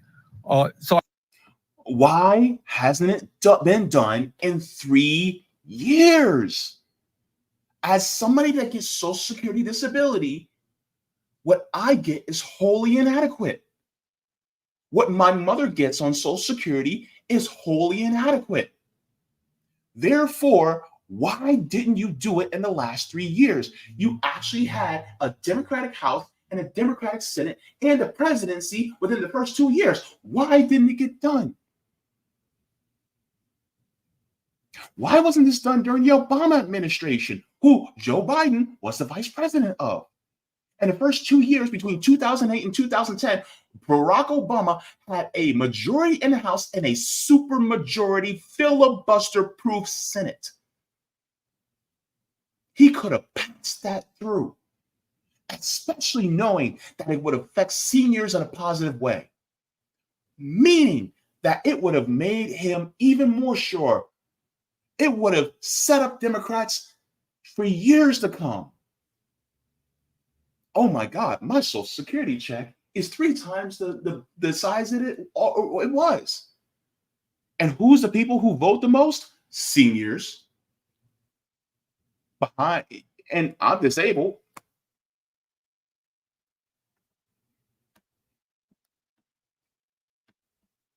I think the agenda that we have talked about for working people, expanding Medicare, expanding Social Security, raising the minimum wage, demanding that the wealthy start paying their fair share of taxes. This is an agenda that is not only good policy, it's what we should be doing when so many of our working people are struggling, but it is good politics as well. So, Senator, do you want Vice President Harris to talk? She does talk about raising the minimum wage, but on expanding Social Security and Medicare, should she be more aggressively pushing that on the stump, on her website, as she explains to the American people what she would do? Well, Donna, my understanding is that she is going to be coming out with an economic agenda next week. So we'll see what she has to say. But I believe, during the Build Back Better period, when we tried to really make some fundamental changes in the way this country works, that's what we were talking about. And it is enormously popular. So many of our seniors having a hard time finding dental care or affording it. So many seniors today are just struggling on limited income. So expanding Medicare is the right thing to do. And let's remember that when we talk about healthcare, the United States today is the only major country on earth not to guarantee healthcare. You know, he's been saying this for, gosh, since 2016. So what, about 8 years? He's been saying these same facts. It's funny how he knows, you know, all the issues, but when it comes to the actual solutions, it's always, well, we got to go through the Democratic Party.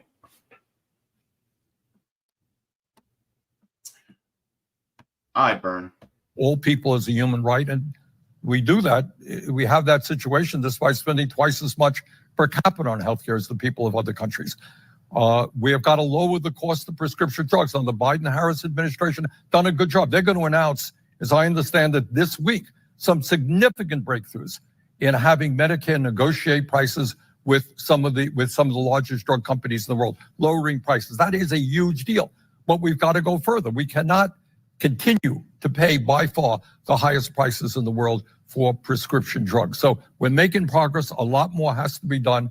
And I look forward to the vice president speaking to some of those issues. Senator Bernie Sanders, thank you so much.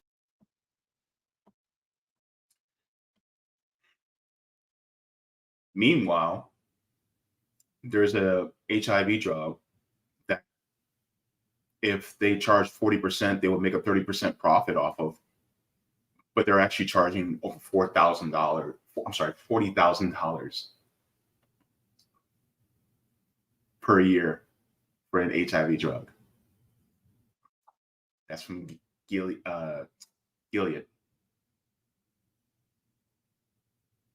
Gilead is charging over $40,000 for an HIV drug.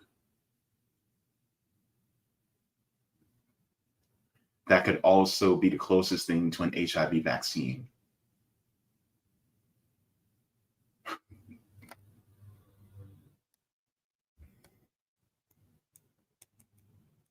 My thing is, I'm not asking for perfect. I'm just asking for good. And apparently, the Biden-Harris administration couldn't even give me that.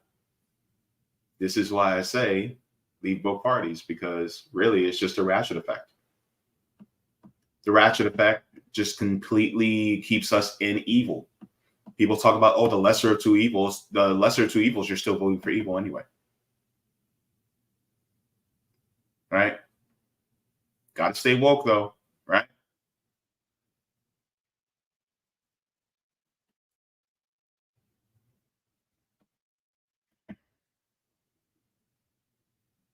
So when it comes to somebody like Kamala Harris, you got to realize the truth about her.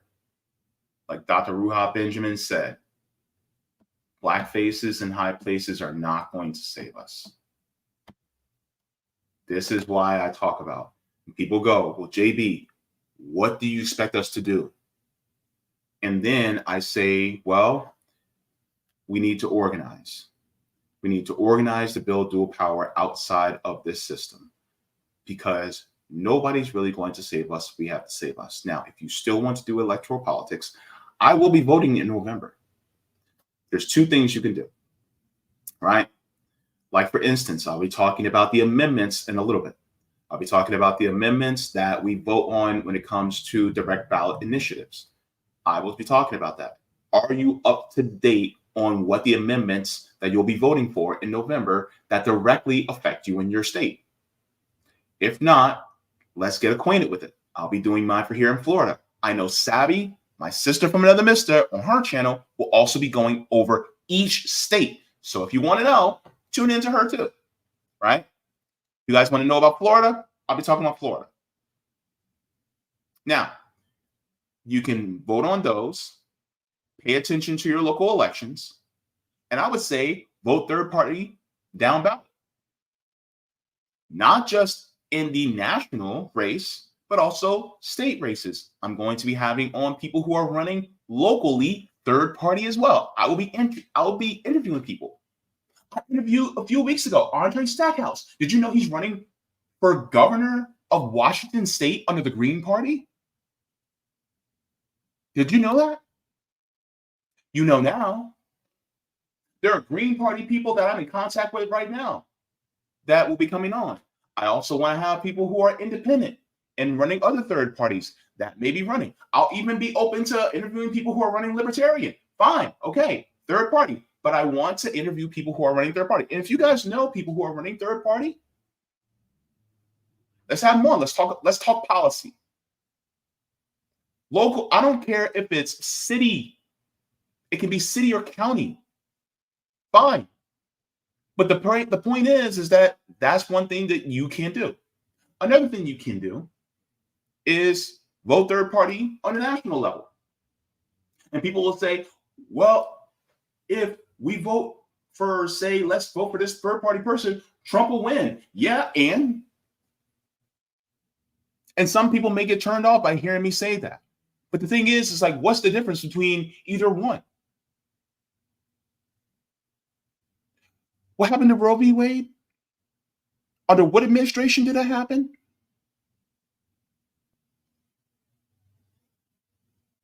My thing is that ultimately, a genocide's happening under which administration? You're going to get the same thing no matter what. So you might as well swing for the fence. Let's go either independent or third party. There are multiple people. There's Jasmine Sherman. There's Dr. Cornel West. There's Claudia De La Cruz. There is Dr. Jill Stein. There's a few people that are running third party. And if you say, well, I want to vote for a woman, most of the people who are running third party or independent are actually women. Most of them are women. And one of them is Jewish, and the rest are women or Black and brown women. So take your pick if you want to go the identity politics route. And those ones that are running are against genocide. So you can vote your conscience too. If you're Black and you're definitely for reparations, guess what? Dr. Cornel West supports reparations. Claudia De La Cruz supports reparations. Jasmine Sherman supports reparations. And Dr. Jill Stein actually has a very deeply comprehensive reparations policy that I actually talked about with Dr. Jill Stein. That goes lineage-based for American descendants of slaves. So if you want to talk about reparations policy for those of us who are Black Americans in this country, well, there you go. Right? LGBTQ, there you go. You want to support things like our right to privacy? Well, there you go. So my thing is like, you can go in a different direction. Don't let these people scare you. That's all they do. That's all they're there for, is to scare you.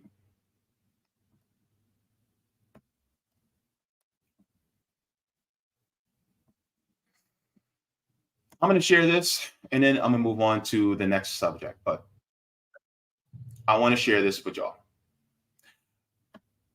Because ultimately, like I always say, if they do it to us, they're going to do it to you.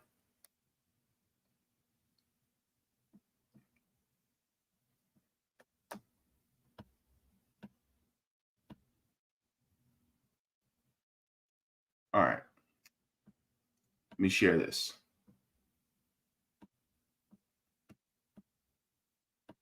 Comprehend. Here's what people don't seem to comprehend. If they are comfortable killing other people, they will eventually be comfortable killing you. If they are comfortable enacting genocide against one group of people, they will eventually be comfortable enacting genocide against you. You are not exempt from the rules of violence that they set.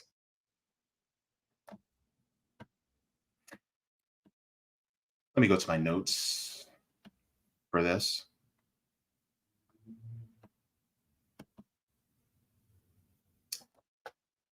If they're comfortable with committing genocide against others, they'll be comfortable committing genocide against you. Just look at the Native Americans and the Black population in this country. Native Americans have been going through a genocide for 500 years, the genocide is still going. Did you know that? The genocide against Black Americans has been going on for 400 years, ever since they started bringing us to these shores. We're still being genocided in these streets. Don't believe me? Look at the prison population. We are 5% of the world population, and yet in the United States, we have 25% of the prison population. Almost 50% of that prison population is Black Americans, even though we're only 13% of the population in this country. 50% of the exonerations in this country are for Black people. 50% of exonerations, meaning we are being unjustly arrested over and over and over half the time. There is a genocide happening here too.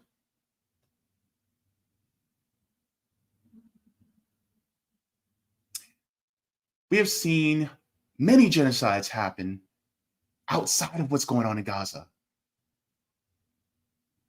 1 million Iraqis just entered the chat. That was a genocide committed by who? George W. What about the genocides that happen in other countries outside of Iraq and Palestine? Oh, who was that perpetuated by? Barack Obama. Even murdering actual American citizens like Anwar al-Awlaki and his 16-year-old son. Genocides have been committed constantly by both parties. Just because someone is marginalized in carrying out the extermination doesn't make it less lethal. This is why we must resist the Black faces, the queer faces, the woman faces, the brown faces in high places. That's why I played the speech by Dr. Ruha Benjamin. It is important that we resist these faces that put a smile on imperialism, that put a smile on exploitation. A smile that exploits you is no different than a scowl that exploits you. In the end, you're still being exploited. And in the end, you're still being genocided. So, resist in the streets and resist in the ballot box. But by all means, resist. Go ahead, give the stream a like. Thank you very much. We're going to be moving on to this next topic. I know I went very long for that segment, but I think it was really important to talk about the lies. You know what I'm saying? We cannot allow people like Kamala Harris to continue to keep lying to us, playing in our faces while, you know, and being very Trumpian, by the way, and playing in our faces, and then we just get the okie doke. Like, nah. Not going to do that. So just a quick shout out to the patrons on Patreon. I just want to give a shout out to all of you guys for really just being the reason why I'm able to do the work that I do. You guys make it possible for me to continue in keeping these lights on. I have been going through it a lot lately. And so you guys just make it easier for me, and I appreciate it. So here are the tiers of the patrons on Patreon. So we have Mega Jaybefaunters, Super Duper Jaybefaunters, Super Jaybefaunters, Jaybefaunters, Comrade, Solidarity, and JB members. And new members, thank you so very much. It is deeply appreciated from the top and bottom of my heart. And yes, my channel is demonetized. So if you like to support the channel, you can support via Patreon or you can support via PayPal, and it's deeply appreciated. Now, Thank you very much for that. So we're going to be going on to our next subject here. Emails hacked. This has been a story that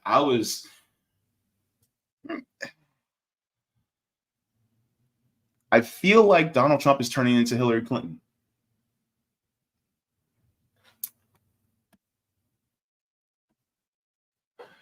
Trump's emails were hacked. Let's get into it. This is a story that came out. For some reason, I don't see too many people talking about it. I don't know why, but let's go here.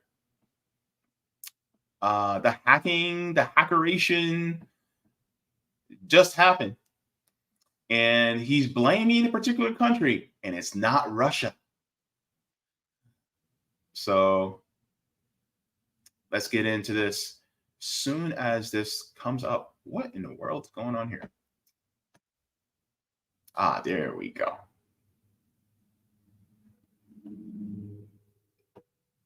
All right. So says Donald Trump's campaign says emails were hacked. All right. So says former President Donald Trump's presidential campaign said Saturday that it has been hacked and suggests Iranian actors were involved in stealing and distributing sensitive internal documents. The campaign provided no specific evidence of Iran's involvement, but the claim comes a day after Microsoft issued a report detailing foreign agents' attempts to interfere in a U.S. campaign in 2024. Here we go again. A foreign actor interfering in our elections. Kind of like what the United States did with Venezuela. Apparently, we're doing it all over again. It's 2016 all over again, folks.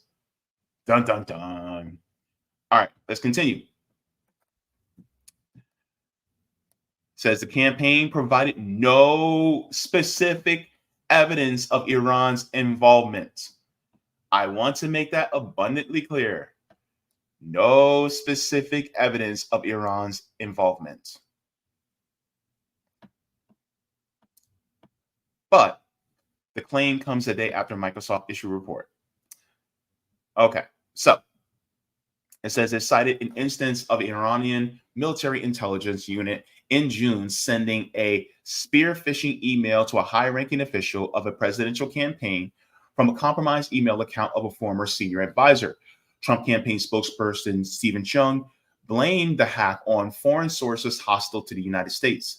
A spokesperson for the National Security Council said in a statement that it takes any resort of improper foreign interference extremely seriously and condemns any government or entity that attempts to undermine confidence in U.S. democratic institutions, but said it deferred to the Justice Department on this matter.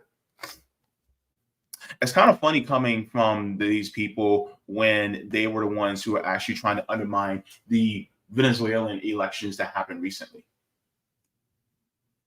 It's like, isn't that the chamber pot calling the toilet white? Like, what? Anywho, let's continue. Does Iran's mission to the United Nations, when asked about the claim of the Trump campaign, denied being involved? They say we do not accord any credence to such reports.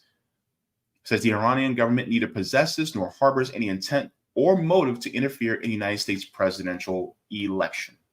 Now, we all know that the whole Russiagate hoax has been debunked. You know, you got people like the Gray Zone that have done such a brilliant job with that.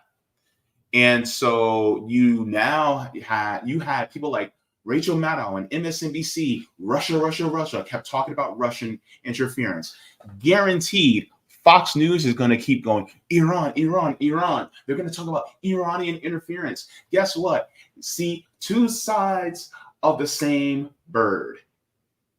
You see, first, you had the Democratic side, oh my God, Russia, Putin, bad. Now you're going to have what's going on with the Republican side. Oh my God, Iran, bad.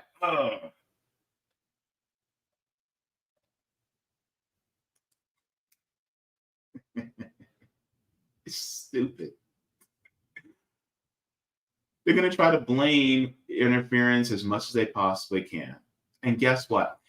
If Donald Trump loses, it's going to be, it's Iran's fault. This is why we need to go after Iran. This is why we need to push for World War III with Iran.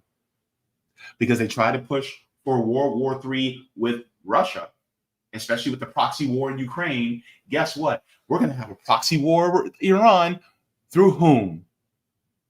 That's right, folks. Israel here to save the day. Whose sons, daughters, and kids are going to be going over there to fight the Iranians alongside with the IOF? It's going to be your kids. Your kids are going to be cannon fodder. Your kids are going to have PTSD when they come home. Your kids are going to have limbs that are blown off. Why? Because they're going to fight the Iranians. Because they're going to send them. And it's not going to be the rich kids that are going to be going. It's going to be your kids that are coming from the hood. It's going to be your kids that are coming from the trailer parks that are going to be going there because your kids want healthcare, housing, and a decent wage. And the only way they can do it is by fighting for the wars for these corporate dictators, for these corporate parasites. That's exactly what's going to happen. And they're going to tell you that it's Iran's doing it. See, they told us about weapons of mass destruction, and then we realized, we peeped game, we were like, nah, that's not true. We're not going to fall for that anymore. But guess what? Now they're going to say, well, they're interfering in your democracy. When in reality, we know that's not true either. Even though the United States interferes with democracies all over the world.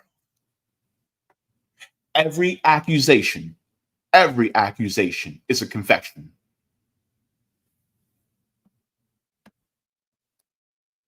Let's continue. It says, however, Iran long has been suspected of running hacking campaigns targeting its enemies in the Middle East and beyond. Tehran also long has threatened to retaliate against Trump over the 2020 drone strike he ordered that killed prominent Revolutionary Guard General Qasem Soleimani. Here's the thing. And for all the people who go, oh my God, Trump never started a new war. Yeah, but he almost got us into World War III, number one. Number two, he kept the wars that had been perpetuated, that had been started by people like George W. Bush, Barack Obama, and Barack Obama. He kept those wars going. So Donald Trump's hands ain't clean either. Donald Trump is still a war criminal. And then on top of that, by killing Qasem Soleimani, who was fighting ISIS. By the way, ISIS just declared Hamas as an enemy. That tells you something, right? Qasem Soleimani was fighting ISIS.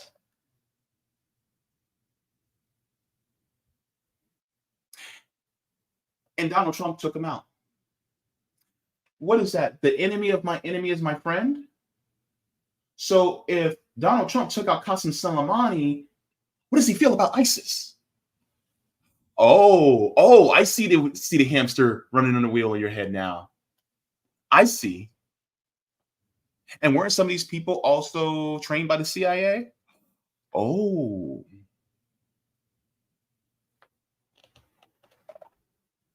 I see the hamster running on the wheel in your head now. Peep this, Donald Trump and Kamala Harris, they are going to be puppeted by the deep state.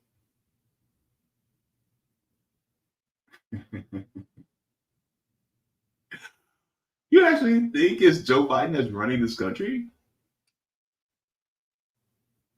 It's Lloyd Austin and Anthony Blinken and Jake Sullivan and all these people. It's not actually him. Who do you think was actually running the country between 2016 and 2020? Was it actually Donald Trump? No. You guys were actually, the country was actually being ran by the deep state and by his national security advisors and his Secretary of States and, State departments. Those were the people who were actually running the country. Donald Trump's just a figurehead.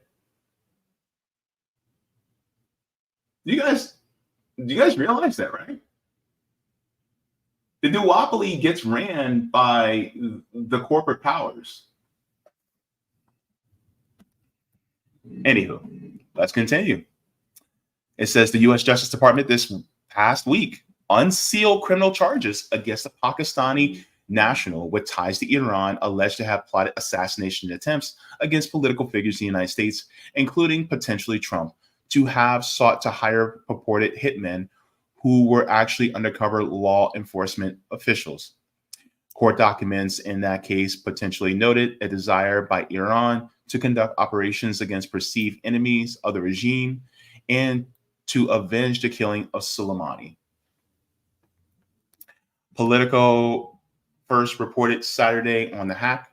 The outlet reported that it began receiving emails on July 22nd from an anonymous account. The source, an AOL email identified only as Robert, passed along what appeared to be research dossier from campaign. The campaign had apparently done on Republican vice presidential nominee, Ohio Senator J.D. Vance. The document was dated February 23rd, almost 5 months before Trump selected Vance as his running mate. Kind of makes you think, did Trump actually choose J.D. Vance? If Trump's not actually the one who chose him, then who chose him? Like I said, who was actually running the country? These documents were obtained illegally and intended to interfere with the 2024 election and sow chaos through our democratic process. That's what Chung said. He pointed to the Microsoft report issued Friday and its conclusion that Iranian hackers broke into the account of a high-ranking official on the U.S. presidential campaign in June of 2024, which coincides with the close timing of President Trump's selection of vice presidential nominee. The Iranians know that President Trump will stop their reign of terror just like he did in his first 4 years in the White House. Says any media or news outlet reprinting documents or internal communications that are doing the bidding of America's enemies are doing exactly what they want. Now, here's the funny part. When it was revealed what Hillary Clinton's campaign was doing by WikiLeaks, they said, oh, you're doing the work of Russia. Remember when I said that Donald Trump started to look like Hillary Clinton now?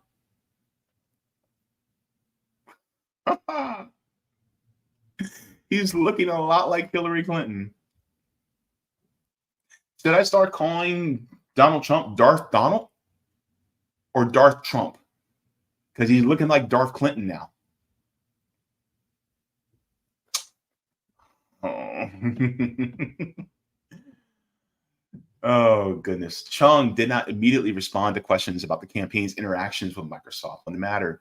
Microsoft says Saturday that it had no comment beyond its blog post and Friday report. In that report, Microsoft stated that foreign malign influence concerning the 2024 U.S. election started off slowly, but has steadily picked up pace over the last 6 months due to initially to Russian operations, but more recently from Iranian activity. The analysis continued. Iranian cyber-enabled influence operations have been a consistent feature of at least 3 U.S. election cycles. Iranian operations have been notable and distinguishable from Russian campaigns for appearing later in the election season and employing cyber attacks more geared towards election conduct than swaying voters. Recent activity suggests that Iranian regime, along with the Kremlin, may be equally engaged in election 2024, Microsoft concluded.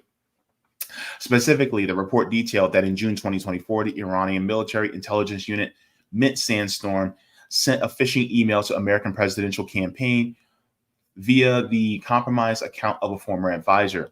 The phishing email contained a fake forward with a hyperlink that directs traffic through an actor-controlled domain before redirecting to the listed domain.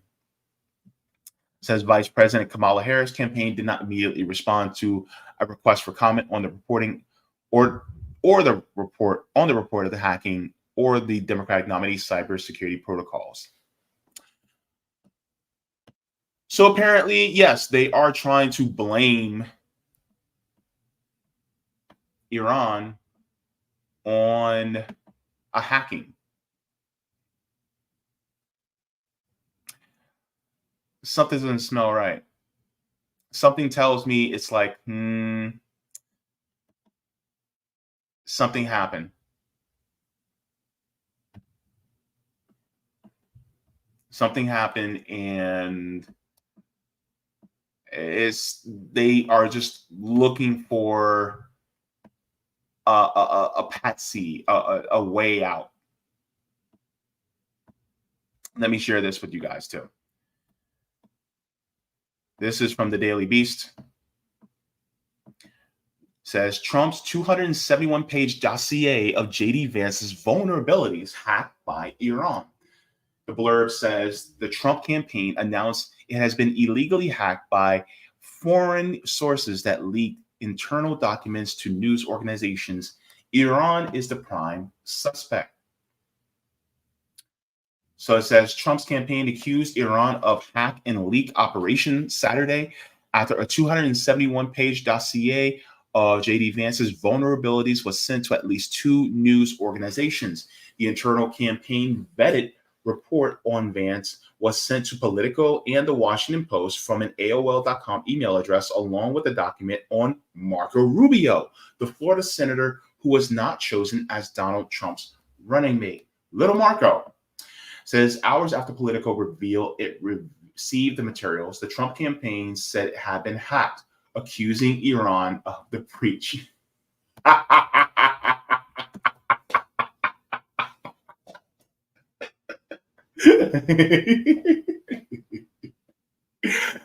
Oh, geez. Oh, honey. Oh. See, here's the thing. I'm laughing because war criminals like Donald Trump and Kamala Harris, like, they got hacked. Okay.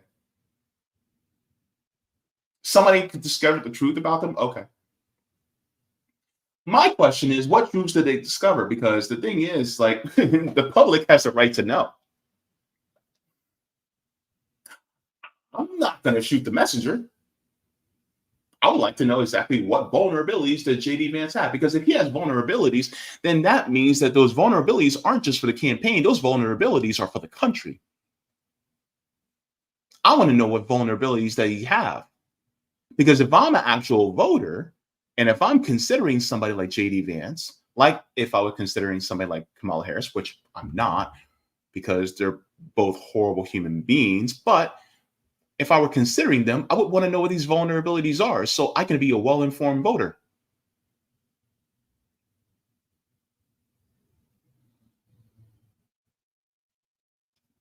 Because if it has to do with their subservience to a foreign government or any vulnerabilities that could be exploited, I think that's important for us to know, should it not? Now, I'm not saying that it's right that anybody should be hacked. I'm not saying that either. What I am saying, though, is that we should judge the candidate by their vulnerabilities. Like a Donald Trump, like a J.D. Vance, like a Tim Walz, like a Kamala Harris. We should know their vulnerabilities. We should know their weak points so that we can make an informed decision on the person who will run our executive branch.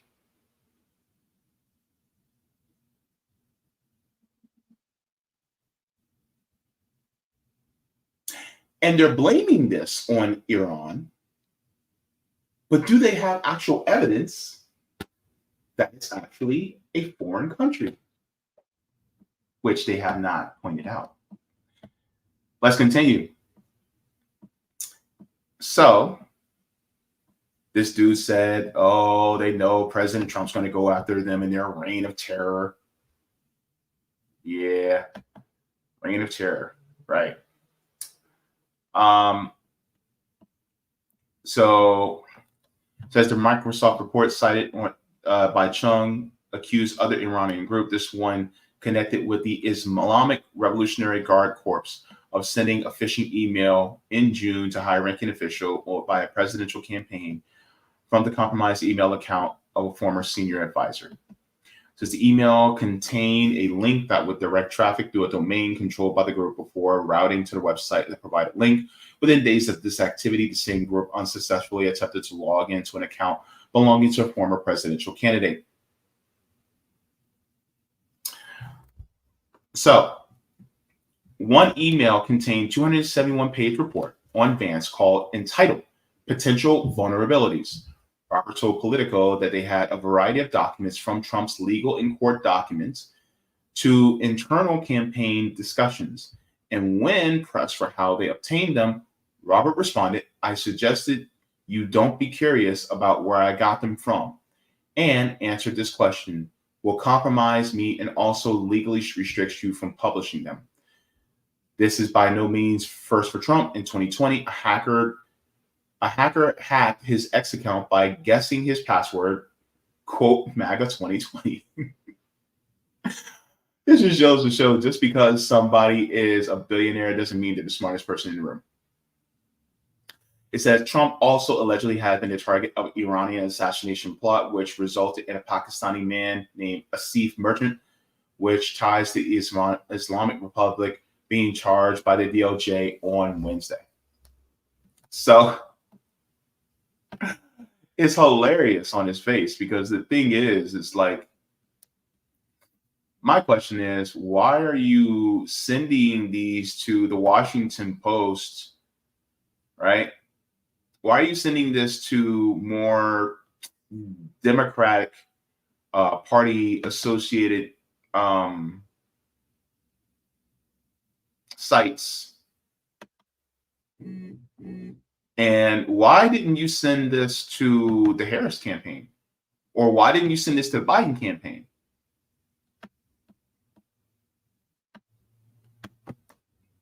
Could have sent it to them, but no. Decided to send it to these two media outlets. I mean, if the Harris campaign really is about doing Oppo research, then, I mean, you can't get better than that. You can have Tim Walz figure out those vulnerabilities and then, poke holes in the prospects of a Trump-Vance presidency happening again. So, yes, not good for Trump that his campaign email has been hacked, but they say it's Iran, just like the Clinton campaign was like, it's Russia, but actual true evidence of it happening?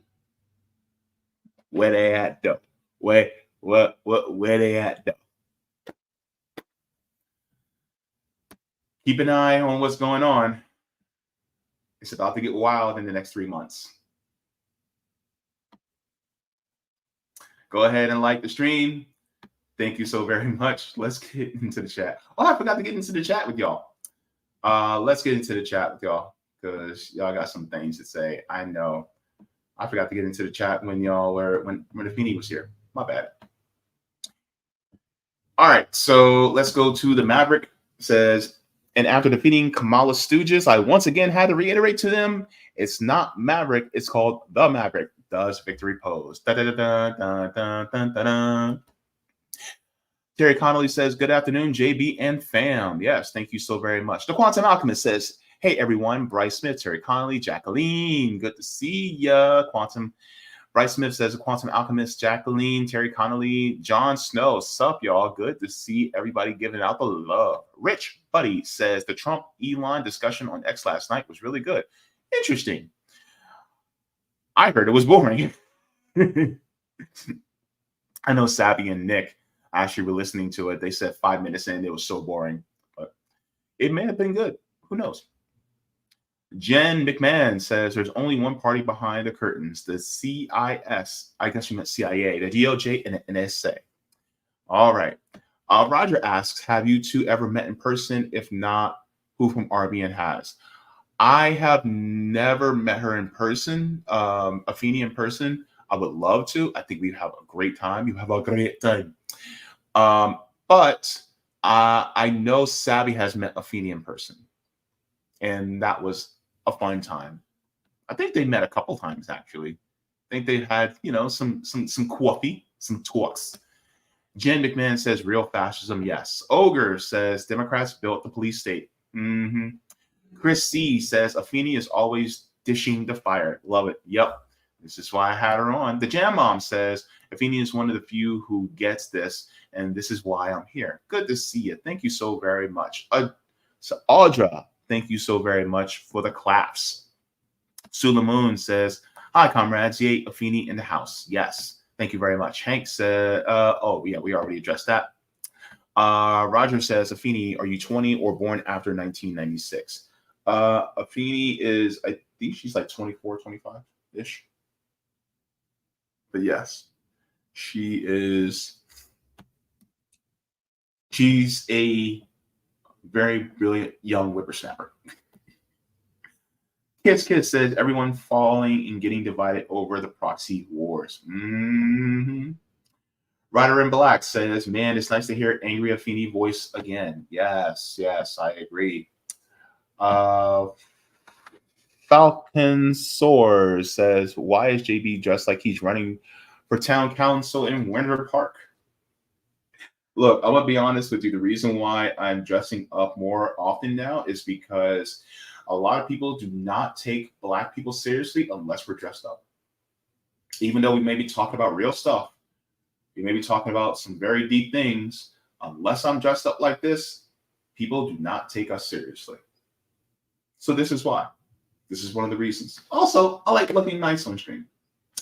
All right. This guy, Barrington, says the issue is that Palestinian immigrant got George Floyd killed. An immigrant was responsible for Philando Castile killing, and an immigrant like Obama used the state to gang up on protesters. Let me ask you this. For the people who may have called the police and it resulted in a Black person being killed, are you going to blame them too? Are you going to blame people who may have been ADOS who called the police because they were scared about something and it resulted in the Black person being killed?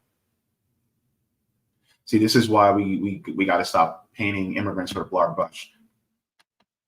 ZG says, you don't have to like Palestinians to understand that giving Israel billions of tax dollars to murder them is wrong. Yep, absolutely.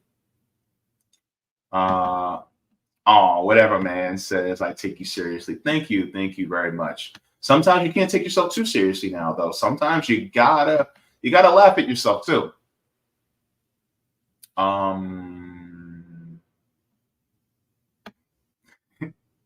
Val says, my ears be like, damn, Afeni fine as AF.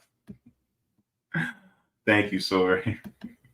Afeni's fire. I love her. That's my little sister. Let's go. You see. I'm trying to make sure I get some of these else that while I was live with Afeni too, because I missed that. My apologies to everybody.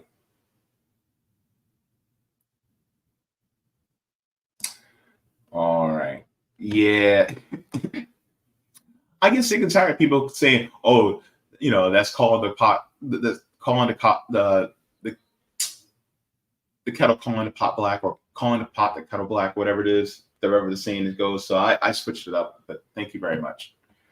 Let me see.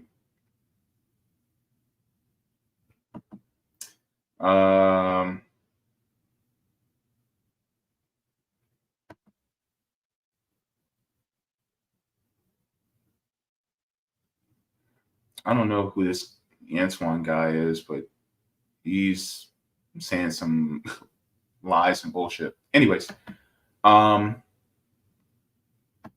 on.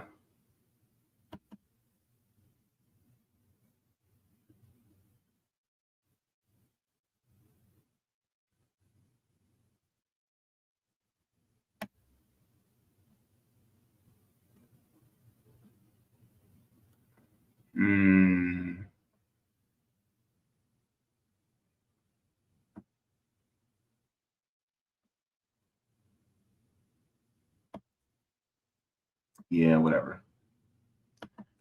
Just checking. Let me see.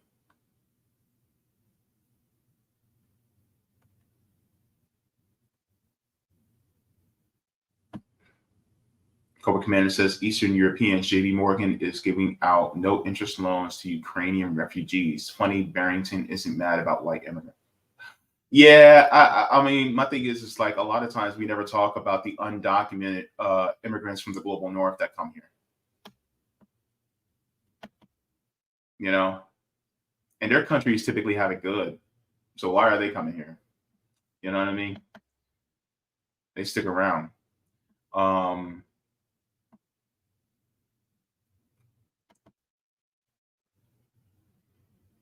right. Let me see. And yes, Rondo says Bernie Sanders needs to go away for his own safety. Bernie Sanders just needs to go away because he keeps saying the same damn thing over and over. Anyway, and I'll end with this. Ogre says, reminder, they codified the Service Members Protection Act the same day Bush signed it, but kept telling us they couldn't codify Roe v. Wade in 50 years, even with the supermajority. Yeah. All right, so let's continue on. Yeah, that part, Lady Alex. Thank you very much.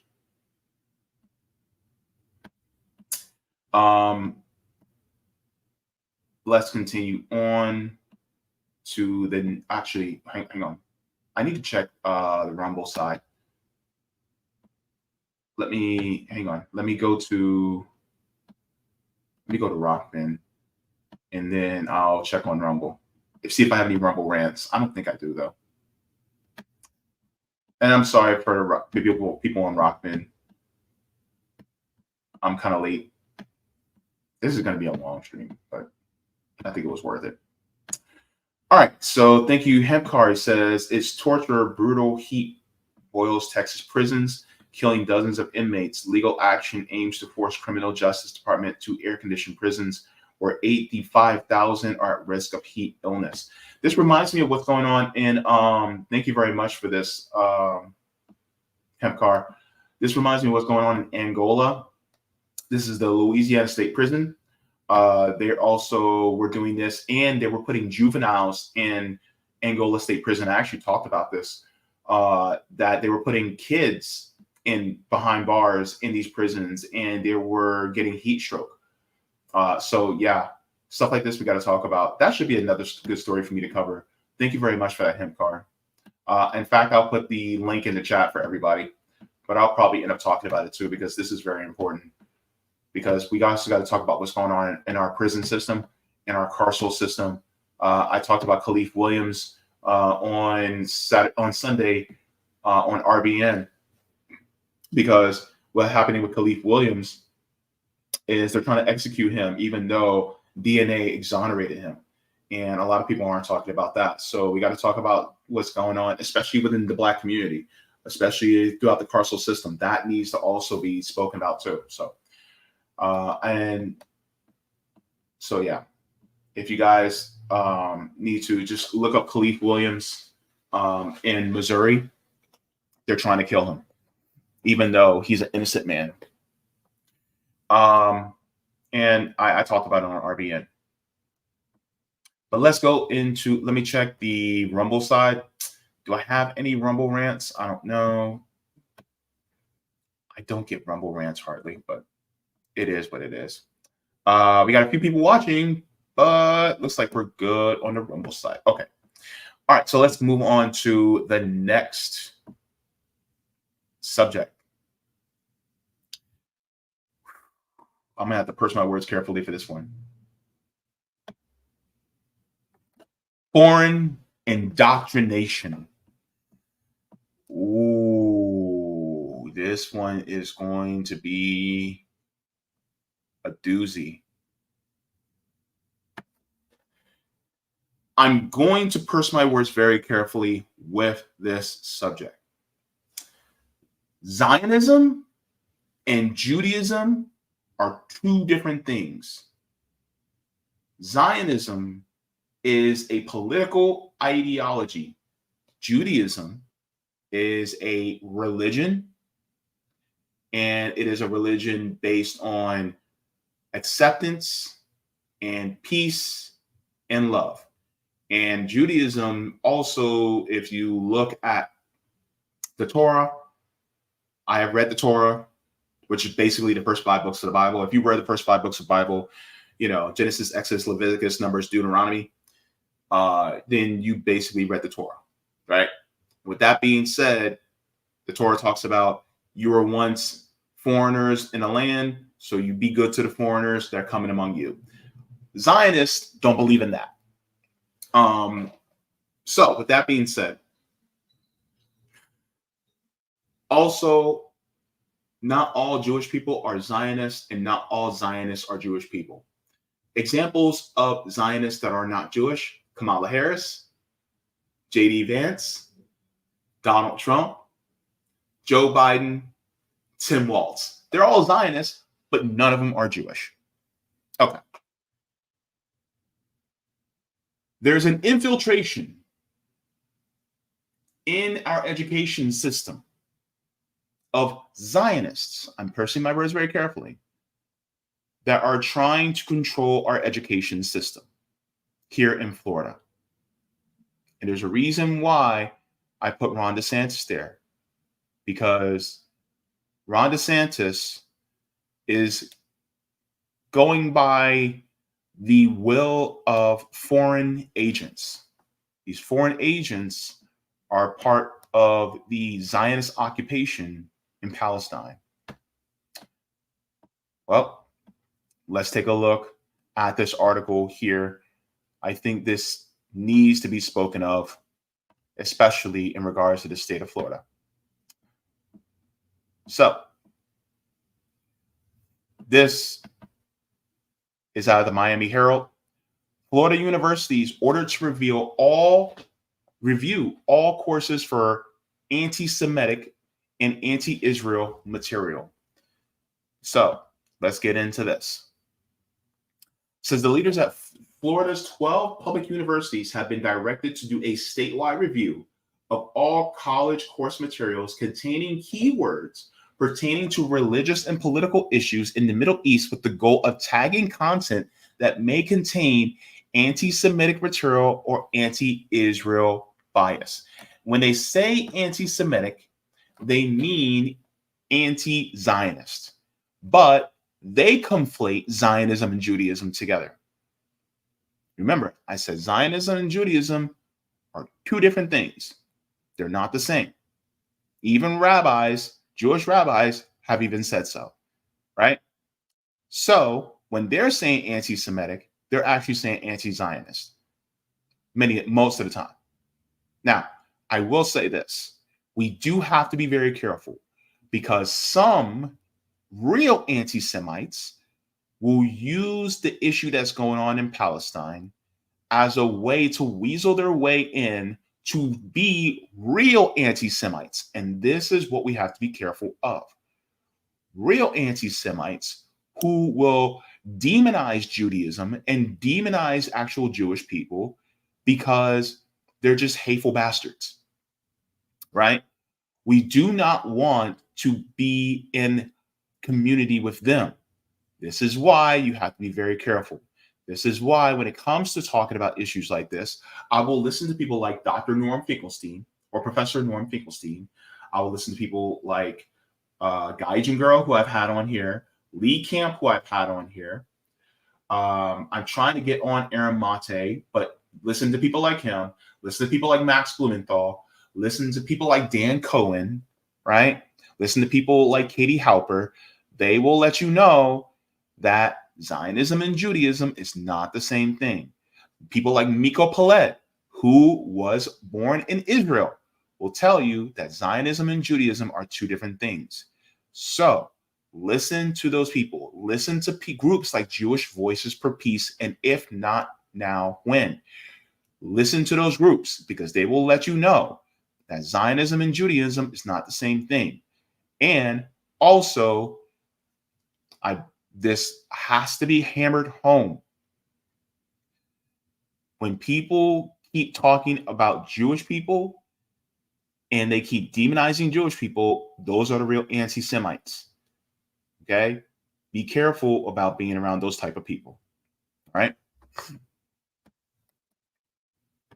Now, says the directive comes a month after the state officials were made aware of an online course at Florida International University had offered students a test with multiple choice questions that were deemed anti-Semitic. Ray Rodriguez, the chancellor of the state university system, said in an interview with the Miami Herald on Tuesday morning. He said what prompted this question that said Jews invented terrorism, Rodriguez said.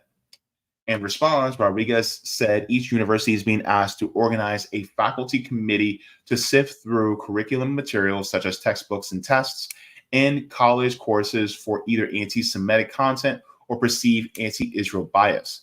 Rodriguez said faculty committees should err on the side of caution when reviewing the content for potential bias. Now, something tells me that this was,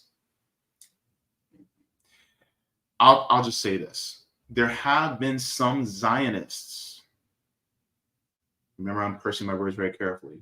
There have been some Zionists that have spray painted swastikas and then go, see, they're anti-Semitic against us, when in reality, they actually did that in order to drum up support for Zionism.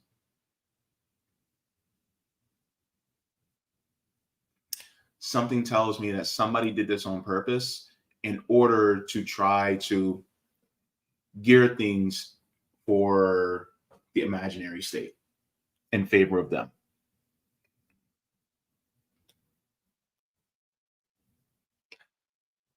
Every accusation is a confession.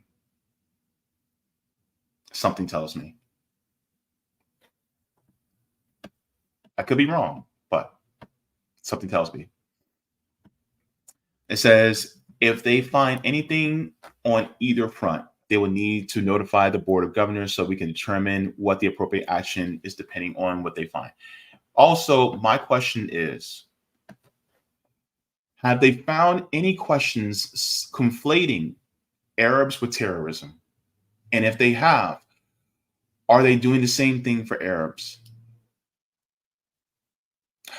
If they found anything equating Black people with crime or with gangs, are they going to be doing the same thing for those of us Black people? Are they going to have the same type of energy for us? Just asking. It says some Florida professors are already raising concerns about the new directive, saying it could potentially suppress open discussion of the ongoing Israeli-Palestine conflict in public higher education institutions. It says this represents yet another effort to water down education in Florida and to keep important information from our students. These concerns come as Governor Ron DeSantis has increasingly pushed to disrupt the state's education establishment to challenge what he perceives to be a left-leaning ideology in higher education. It says during his administration, state officials have taken steps to eliminate spending on initiatives that promote diversity, equity, and inclusion, removing sociology from the state's general education requirements, and transformed the new College of Florida into a bastion of conservatism, among other things. Now, let me ask you this question.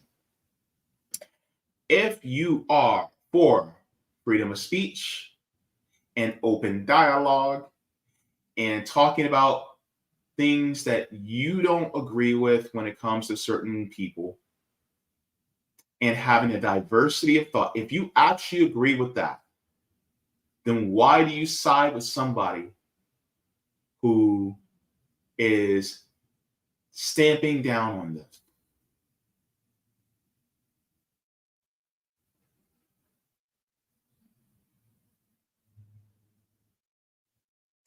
Watch people squirm when they try to justify this. Watch people in the comments squirm on this. Oh my God, you're trying to indoctrinate, and you aren't? What do you think church is? What do you think Sunday school is? Is that not indoctrination too? Ooh, squirm. Go ahead, squirm in the comments. But yeah, is indoctrination in itself wrong? No. No. You can indoctrinate your kids to be kind and compassionate. You can indoctrinate them to be caring. The question is that indoctrination that you're doing harming people who are not harming others? That's the question. Is that harming people's freedom?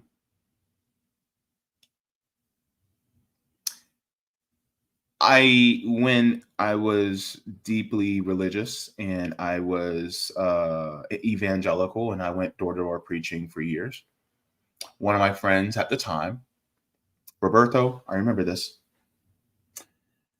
he said, true freedom means that you do not encroach upon the rights of others. True freedom means you do not encroach upon the rights of others. If you're encroaching upon the rights of others, and those rights do not diminish your rights, then why encroach upon them? Let's continue. All right.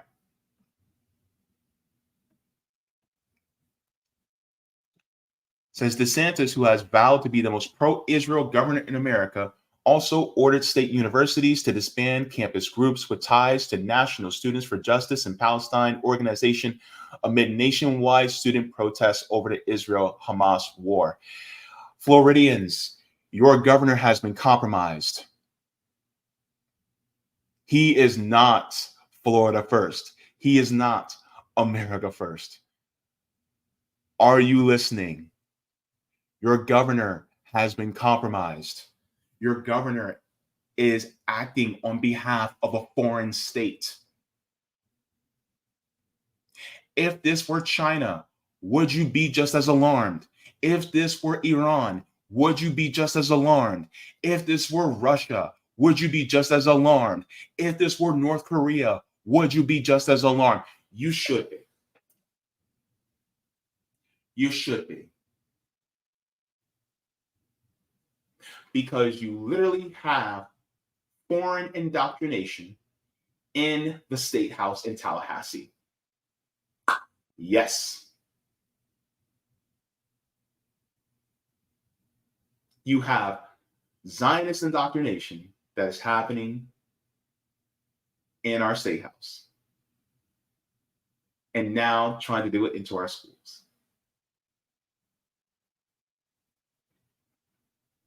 If this were China, y'all be up in arms right now. In fact, if somebody is in the Democratic Party, oh my God, they're controlled by China. You guys don't want your elected officials to be controlled by a foreign entity, and yet you got one right here in Florida. You got one right up there in Tallahassee. Oh, by the way, your senators are also compromised too. Marco Rubio and Rick Scott, they're also compromised as well. What do you think? What do you think, Floridians? Are you comfortable with having IPAC and J Street and all these other Zionist lobbies that are controlling our elected officials in our state?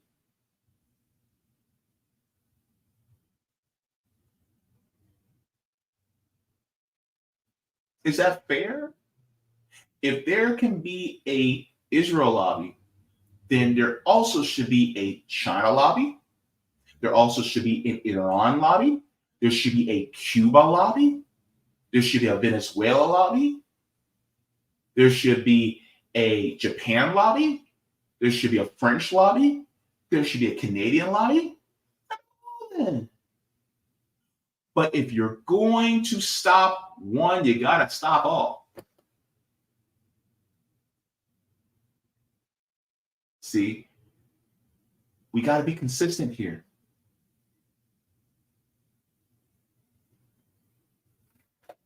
Anyway, let's continue. That the new directive explained says in an email sent out Friday, Rodriguez directed the state university leaders to flag and collect data on any course that contains the following keywords: Israel, Israeli, Palestine, Palestinian, Middle East, Zionism, Zionist, Judaism, Jewish, or Jews. This process will ensure that all universities are reviewing the same courses and nothing falls through the cracks. Each university will be required to initiate a faculty review of the course materials to be completed by the conclusion of the fall semester, according to the email. Committees tasked with reviewing such materials are being told to focus on courses on terrorism, Middle East studies, religion, and government. The materials will still be made available to students and faculty during the fall semester while the review is ongoing. So this is, like, for instance, the book says Terrorism and Homeland Security by Jonathan White and Stephen M. Chermek. It says once the review is concluded, the faculty committees will be required to report all instances of either anti-Semitism or anti-Israel bias to the Board of Governors, a 17-member body that oversees and manages 12 public universities in the state. The vast majority of the members are appointed by the governor. Education Commissioner Manny Diaz Jr. is also a member of the board. We need to see exactly what's in the textbook. Does it violate the statute? And if it doesn't, does it contain bias? Here's my question. If it's going to contain a pro-Israeli bias, there's a bias. If it's going to contain a pro-Palestinian bias, it's going to contain a bias. If it is pro-America, it's going to contain a bias. So our textbooks inherently contain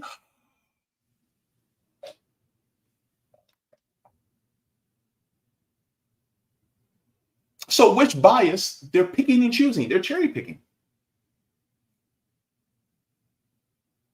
History is written by the victors. History is written by the colonizers. Let's continue. So Florida defines anti-Semitism in state law as a perception of Jewish individuals which may be expressed as hatred towards such individuals, and any manifestations of anti-Semitism towards Jewish people, their property, community, and religious institutions.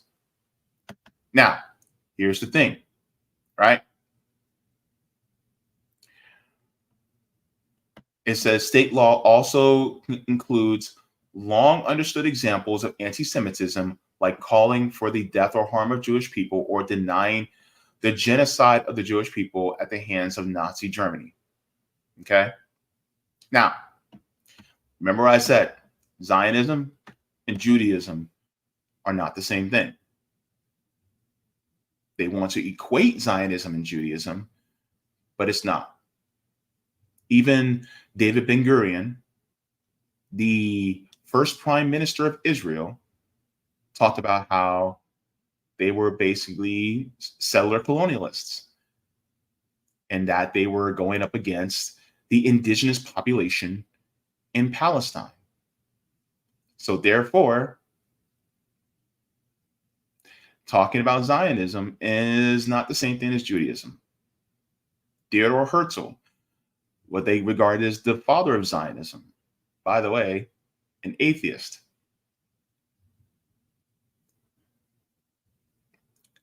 knew that they would be taking over a land that wasn't essentially theirs, right?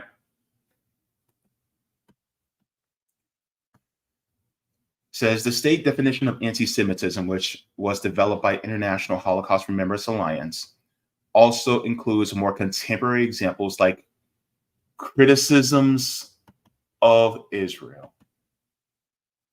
which have been controversial in some academic circles. So the law says it would be anti-Semitic to claim the existence of the state of Israel as a racist endeavor, or to require a Jewish state of Israel a standard of behavior not expected or demanded of any other democratic nation.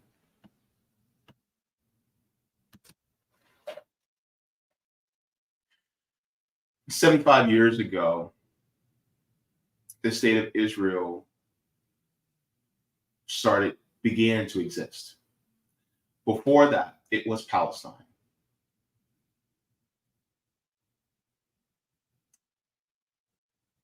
The reason why many Jewish people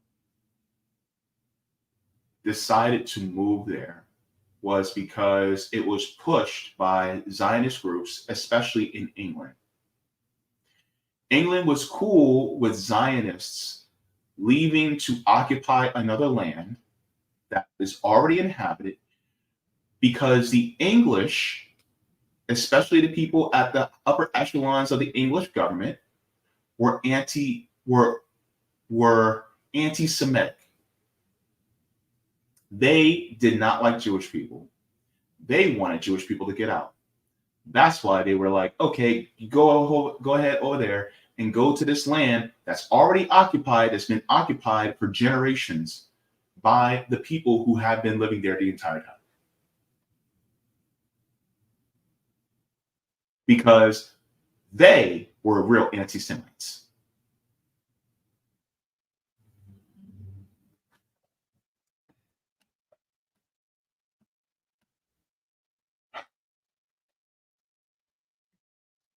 It says, it continues,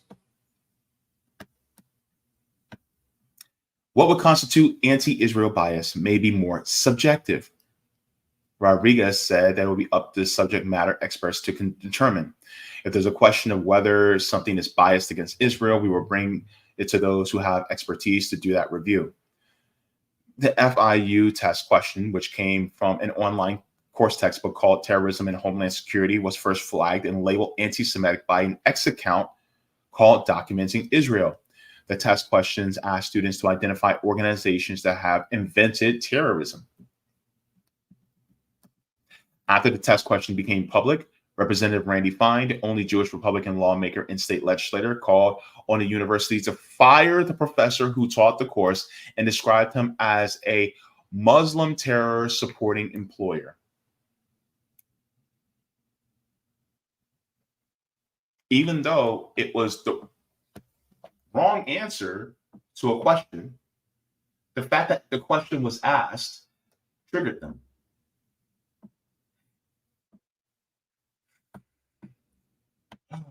Says FIU did not immediately respond to Harold's inquiries about the test question.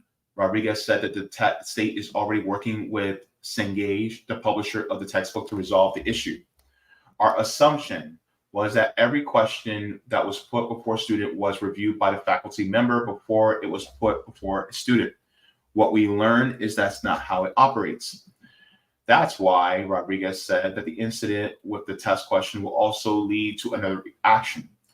He said state leaders are crafting new regulation that will require faculty members to attest that they have read their course materials, all the resources in the course materials, whether the textbooks or supplementary, before they have assigned them.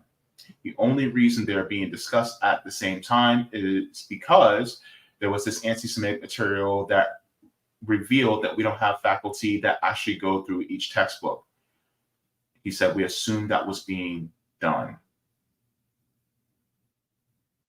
Says this story was produced with financial support from Trish and Dan Bell from the donors comprising the South Florida Jewish and Muslim communities in partnership with journalism funding partners. The Miami Herald maintains full editorial control of this work. So, with that being said, that's what's happening in Florida. And for people who say that our governments are not under control, I wouldn't say under control by other states, but it's being heavily influenced by other states. This is it. And they'll talk about, oh my God, the interference in our elections by Iran, right? They'll talk about the interference of our elections by Russia. But who funded candidates to beat Jamal Bowman and Cori Bush? What state sponsored, defeated those two Democrats? Was it not IPAC? IPAC is working on behalf of what state?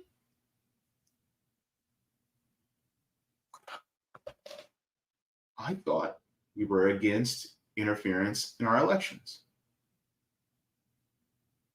And yet, we have Zionist interference.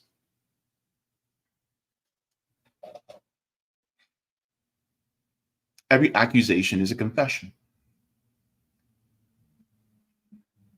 So when it comes to the duopoly, you can have Kamala Harris. You can have people like Donald Trump. They're also compromised as well because they are being pushed by a foreign state. Kamala Harris gets IPAC money. Donald Trump gets money from Israel. So this is why I say leave the duopoly. By the way, there's a Jewish person actually running for president that is outside the duopoly that doesn't get money from Israel. Her name is Dr. Jill Stein. There's somebody that you can support. If you don't want to support Zionism, you can support the Jewish woman that actually supports a full nationalization of our healthcare system, that actually wants to legalize marijuana, that actually is for privacy, that actually is for reparations. There you go. So, just saying. And she's Jewish. Nice lady. I've had her on this channel before. So be mindful about who you support in the state of Florida. Be mindful of who you support in your cities, in your counties. And we got to continue to keep doing our research because we want to make sure that we're not supporting somebody that's compromised. Go ahead and give the stream a like. Thank you so very much. All right. Let's go to the chat.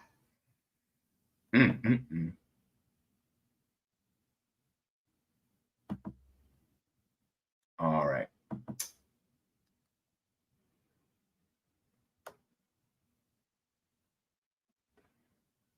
Sulamoon says, look up how many ADL offices are in each state. It's almost like military bases. Let me see.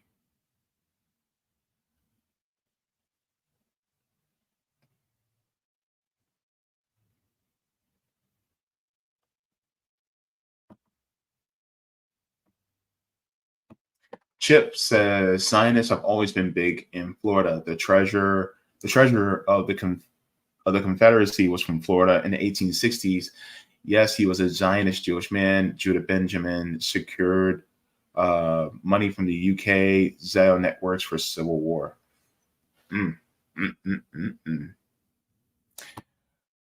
Roger, you're moving ahead of me, Roger. Says Florida CBI time. There will be no indoctrination of a single foreign ideology.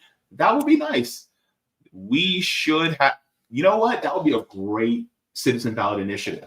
If we can have no country should be allowed to have lobbyists influencing our elections in Florida. That also includes Israel. Yep. Also, make it illegal for anyone to be in office that has dual citizenship. Because that means that their loyalties are with other countries.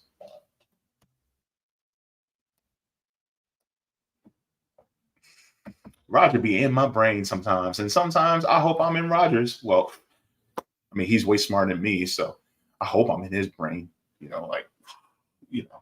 Thank you. Wadi says these people are so foolish. They think this will solve the problem when it just keeps going in an underground or extracurricular manner. But I guess it's about intimidation than education. Yep.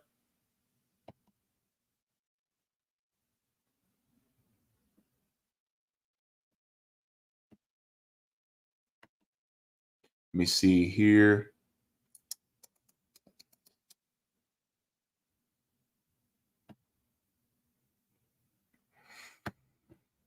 Old Crow says, did anyone watch Netanyahu's speech in Congress? Are we sure that the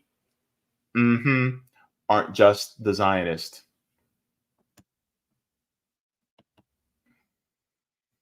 Oh.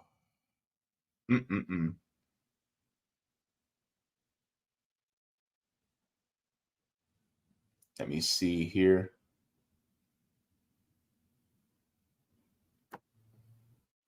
Jacqueline says, I tried 4 times unsuccessfully on Sunday to send £2 super sticker to JB on his RBN show. I had enough money in the bank and there was nothing wrong with my internet. Tried on another channel. Yeah, sorry, Jacqueline. Sometimes it may just be some people's banks may stop and go, wait, are you spending this money or were you compromised? Sometimes it may be that. Other times it may be we might try to send it on our phones and then it stops there. Or it may be we're trying to send it on a computer and it may be stopping us there. I'm not exactly sure. I was thinking about starting to get around this whole super chat thing is just posting like my PayPal, and then you guys can write in the notes and then I can just read it straight from PayPal. So you guys can do that and it'll be like a super chat, but I won't be able to show it on screen, but I'll be able to read it out loud. I'm thinking about doing something like that. If you guys want me to start doing that, because I'm demonetized. I can't do anything like that anymore. If you guys want me to start doing stuff like that, just let me know. But that's the only thing I can think of. But I would love to do, man, I wish I still had super chats, but I can't do them no more. But thank you very much. Let me see. Mouse says, I blame Geico. Golden Monarch says, Claudia de la Cruz doesn't take IPAC money. True. She does not take IPAC money either. Yes. But I was saying Dr. Jill Stein because she's Jewish. But Claudia de la Cruz, Jasmine Sherman, Dr. Cornel West, yeah, they don't take IPAC money.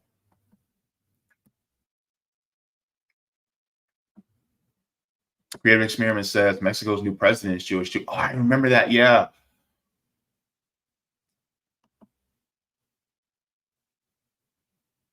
Let me see.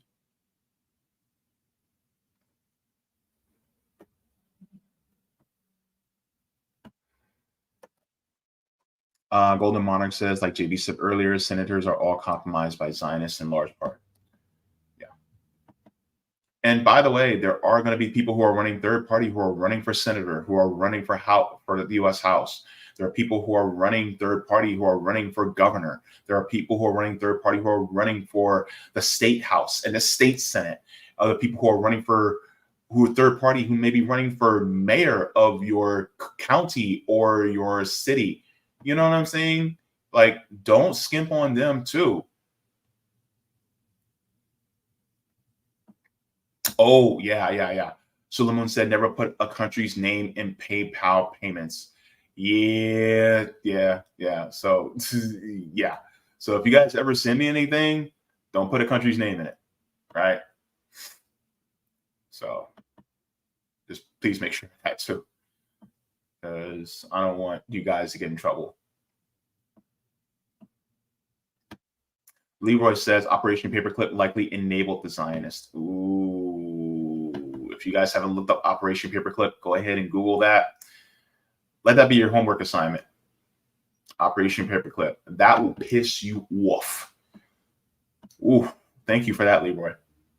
Let me check the Rockfin. Okay, we're going to Rockfin. Let's check to see if we have any Rumble rants. Looks like we're good on the Rumble side. All right. Now, let's go into the next segment, our final segment. We're going to be talking about, oh, baby, let's talk about it. Florida 2024 Amendment 2. This is going to be about hunting and fishing. Hunting and fishing and swinging and playing. Oh, yeah. All right.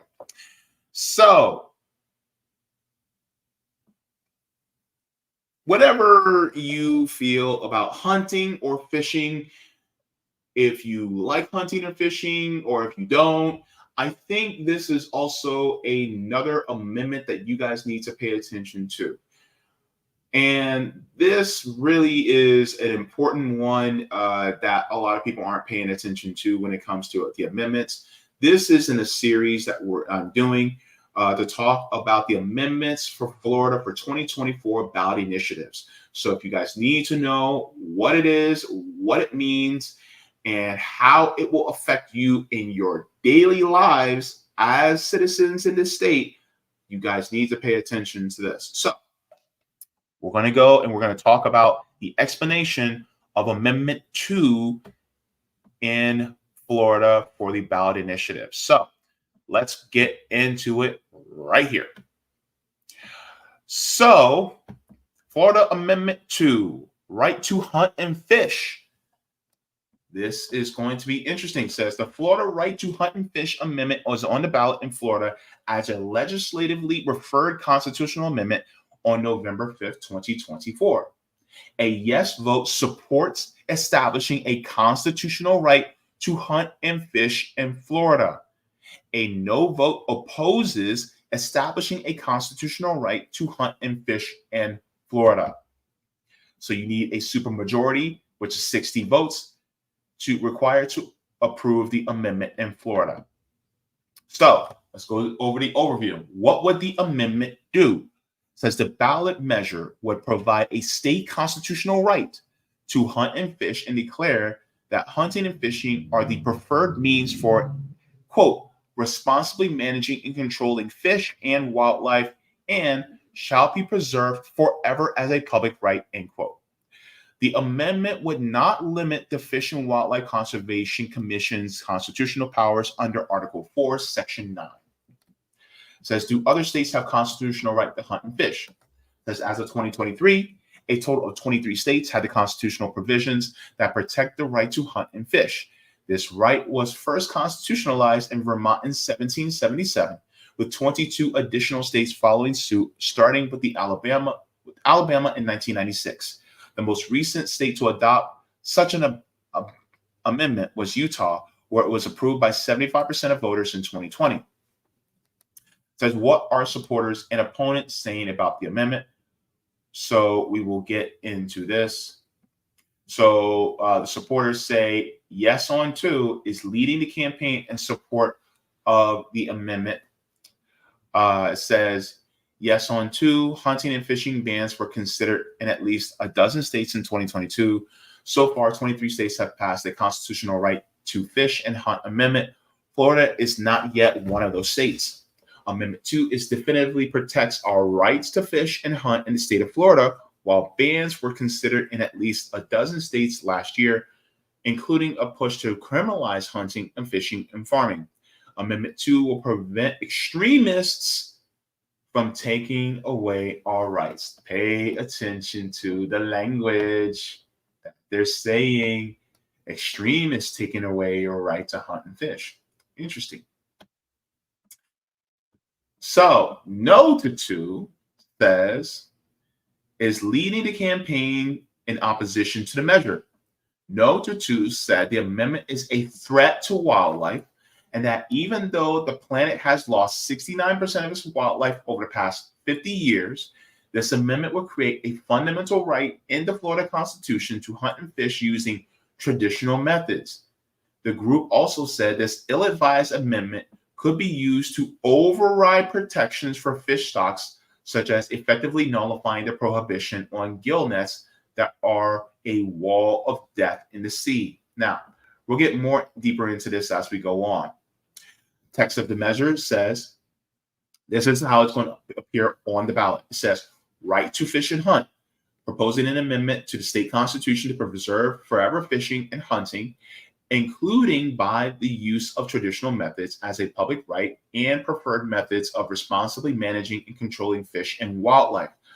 Specifies that the amendment does not limit the authority granted to the Fish and Wildlife Conservation Commission under Section 9 of Article 4 of the state and Constitution. Constitutional changes. So it basically says what I just stated. So here are the supporters. So State Senator Jim Boyd, State Representative Lauren Mello, House Speaker Paul Renner. They're all Republicans.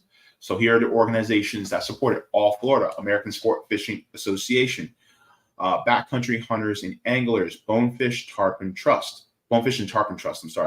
Coastal Conservation Association, Congressional Sportsmen's Foundation, Delta Waterfowl Everglades Coordinating Council, Florida Airboat Association, Florida Guides Association, Florida Sportsmen's Conservation Association, Future Hunting in Florida, International Order of Theodore Roosevelt, National Deer Association, National Shooting Sports Foundation, Safari Club International. Now, one thing I notice about all these are these associations are particularly ones that are behind the hunting and fishing business.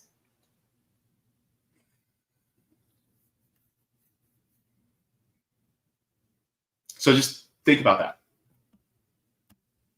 All right. So let's continue. Arguments. So this is the arguments from the supporters. This is from Martha Guyas, the Southeast Fishers Policy Director for the American Sport Fishing Association. Florida is an incredibly important state for the sport fishing industry and is considered the fishing capital of the world. Did you know this? We're not only the lightning capital of the world, but we're also the fishing capital of the world. Florida is a swamp. Okay? All right. That makes sense. It says our state attracts more than 4.3 million anglers who make fishing in Florida an economic engine that contributes $14 billion in economic output and support more than 120,000 jobs. There is fishing gear upon fishing gear in Walmarts. There is an outdoor world brought to you by Bass Pro Shops right down the street, right? We have them everywhere.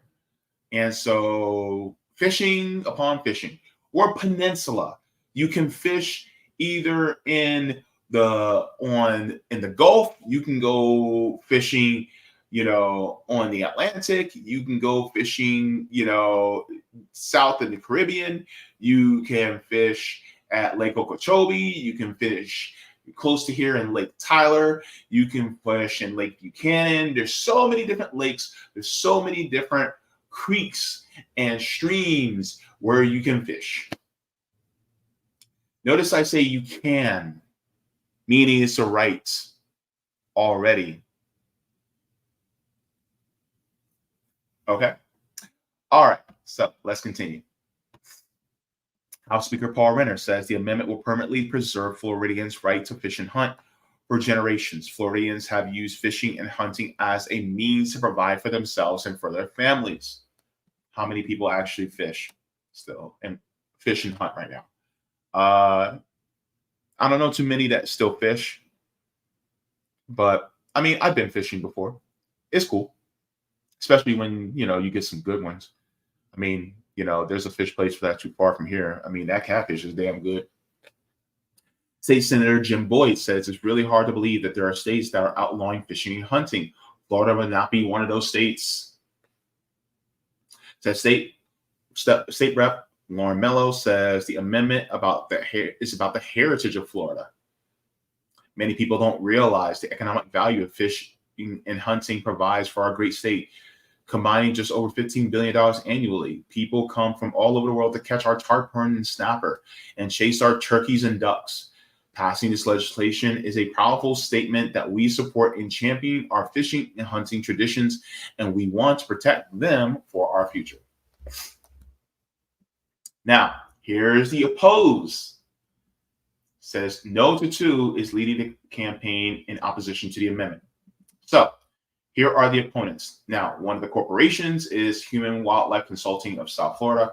Organizations are American Ecosystems, Animal Wellness Action, Bailey Seton Hospital PA Program, Bear Defenders, Career College of Northern Nevada, Center for Humane Economy, Citizen Access Incorporate, Fix and Feed Feline Feral Incorporate, Florence Darlington Technical College, Florida Bar Animal Law Section, Humane Society of the United States, Humane Wildlife Consulting of South Florida, Internal Visions Homes Incorporate, Lassen County Community College, League of Humane Voters in Florida, One Protest, Pause and Recreation.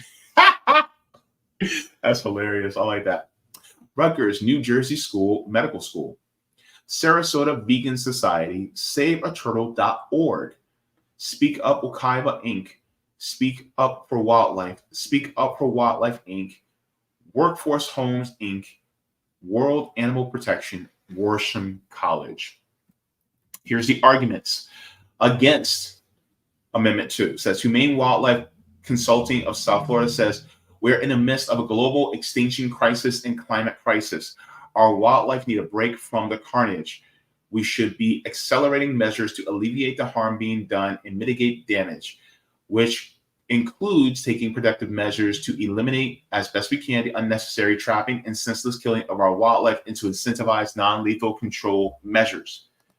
Note to 2, they say, even though the planet has lost 69% of its wildlife over the past 50 years, the amendment will create a fundamental right in Florida Constitution to hunt and fish using traditional methods.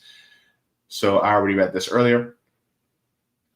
Speak Up Wekiva says the right to hunt and fish already exists in Florida statutes. I'm going to stop right there.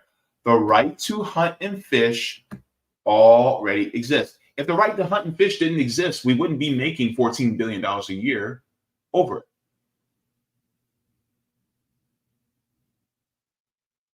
The right's already there. Now, let's continue. It says the NRA and its political operatives are trying to convince Floridians that hunting and fishing are in jeopardy. They are not currently, but if Amendment 2 passes, it will make fishing a public right, opening up our waters to massive foreign commercial fishing vessels.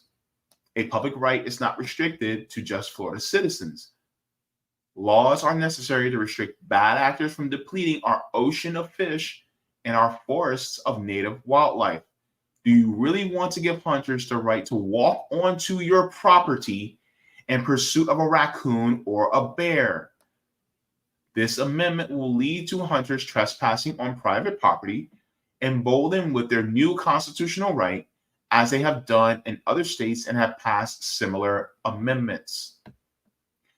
I personally would not want, if I own a home, I would not want somebody with a rifle coming onto my property, onto my land, trying to catch a bear or a raccoon.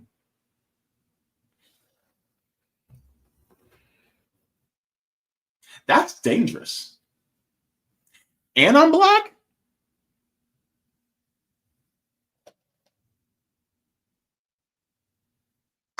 I'm just saying, y'all. I'm just saying. And what if I have a pet? What if I have a dog? What if it's nighttime and they're hunting and they're looking for a black bear, but I have a black lab or I have a Rottweiler, right? What if they accidentally shoot my pet or my property.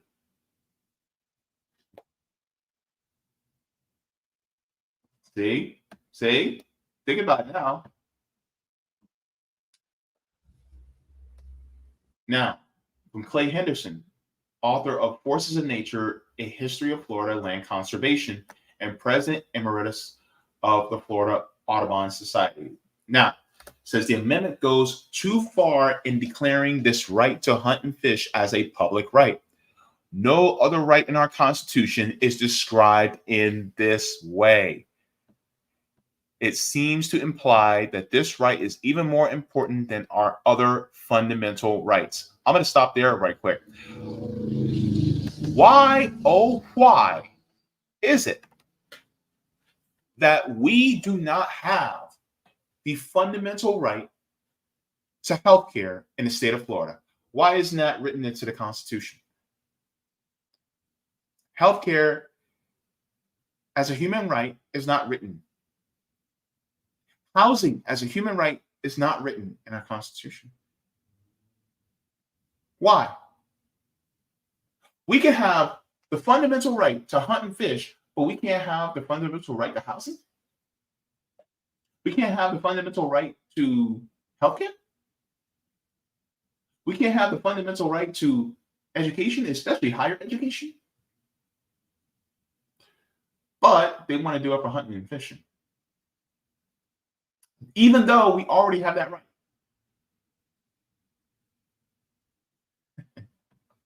Think about it, y'all. Think about it.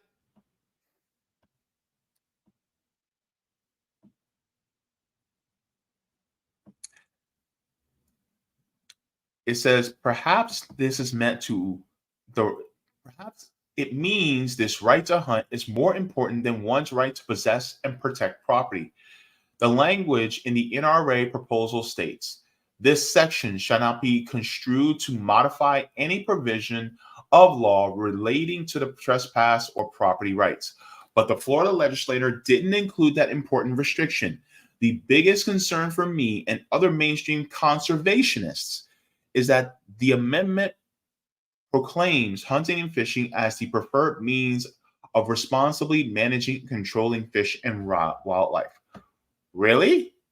Often the preferred means to conserve fish and wildlife is to limit hunting and fishing to protect their numbers.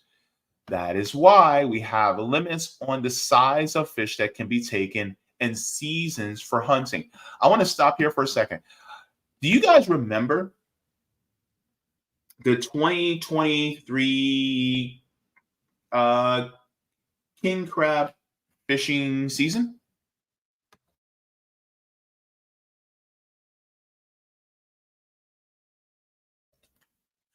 No, because it didn't happen.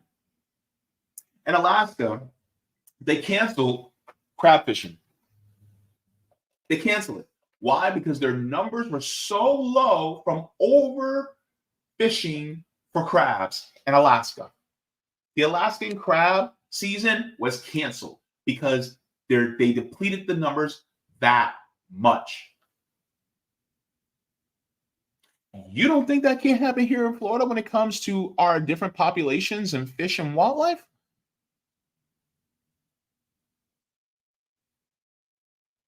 You see, if you actually care about being outdoors, if you care about being able to hunt and fish, that means you have to now respect the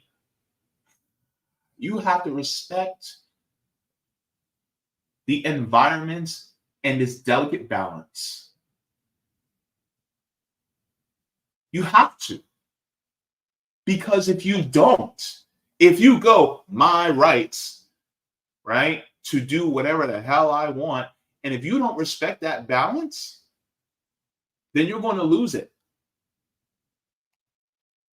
And we know the people who are for this amendment, they know that there's a balance. Just like the colonizers who came here, and in order to deplete the population of the natives in this country, they killed millions of buffalo because they knew that the natives depended on buffalo for food, clothing, and shelter. They knew that delicate balance, and then they exploited that delicate balance by killing all the buffalo. Not because they actually needed the food, clothing, and shelter that they would provide, but because they wanted to get at the natives. And so they know that there is a delicate balance. Just like now people know that there's a delicate balance. And if you give people carte blanche to do whatever they want without regulation, then guess what? It's going to harm the environment severely. Severely. And then when we start complaining about, oh man, for instance, if certain populations explode while other ones diminish, then we start complaining because you disrupted that balance. That's just science, right? And unfortunately, a lot of people don't think about it. It's just like you can have an explosion of population of deer, but that deer population explosion would be because the diminishing the population of the wolves, because people hunting wolves or hunting bears that may eat the deer. And if the deer population explodes, then guess what? A lot of the foliage is going to get eaten up. So you have to maintain that balance. Can't go too far in one way. You can't go too far in another way. This is why we have to maintain that balance. This is why the right still exists, but there's limitations. Just like there are limitations on where you can build things, right? There's no law saying you have the right to build whatever building you want, wherever you want. That doesn't exist. Why? Because those regulations exist for a reason. Not just for our protection, but for the protection of the environment. And the protection of the environment means protection for us because we live in it. That's why. All right. Now,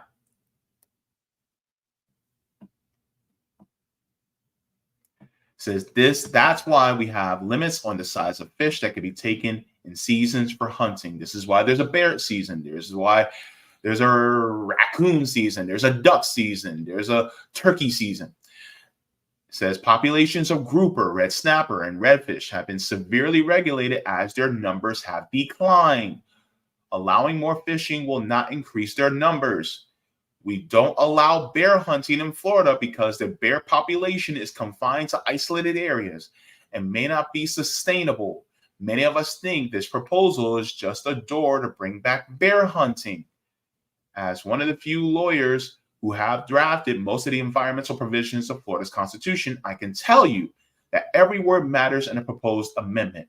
That is why another section of this proposal is scary. It proclaims that this right to hunt and fish includes the use of traditional methods shall be preserved forever. What does this mean? To me, it clearly means to return to steel jaw traps, spears, spear fishing, gill nets, and other inhumane means of hunting and fishing.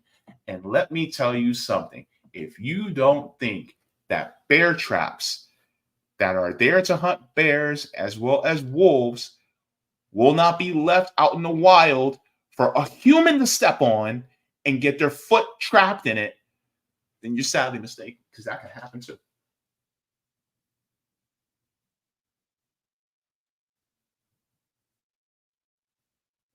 So, I guess you can say what way I support, but the thing is that ultimately, this is going to affect us, because guess what?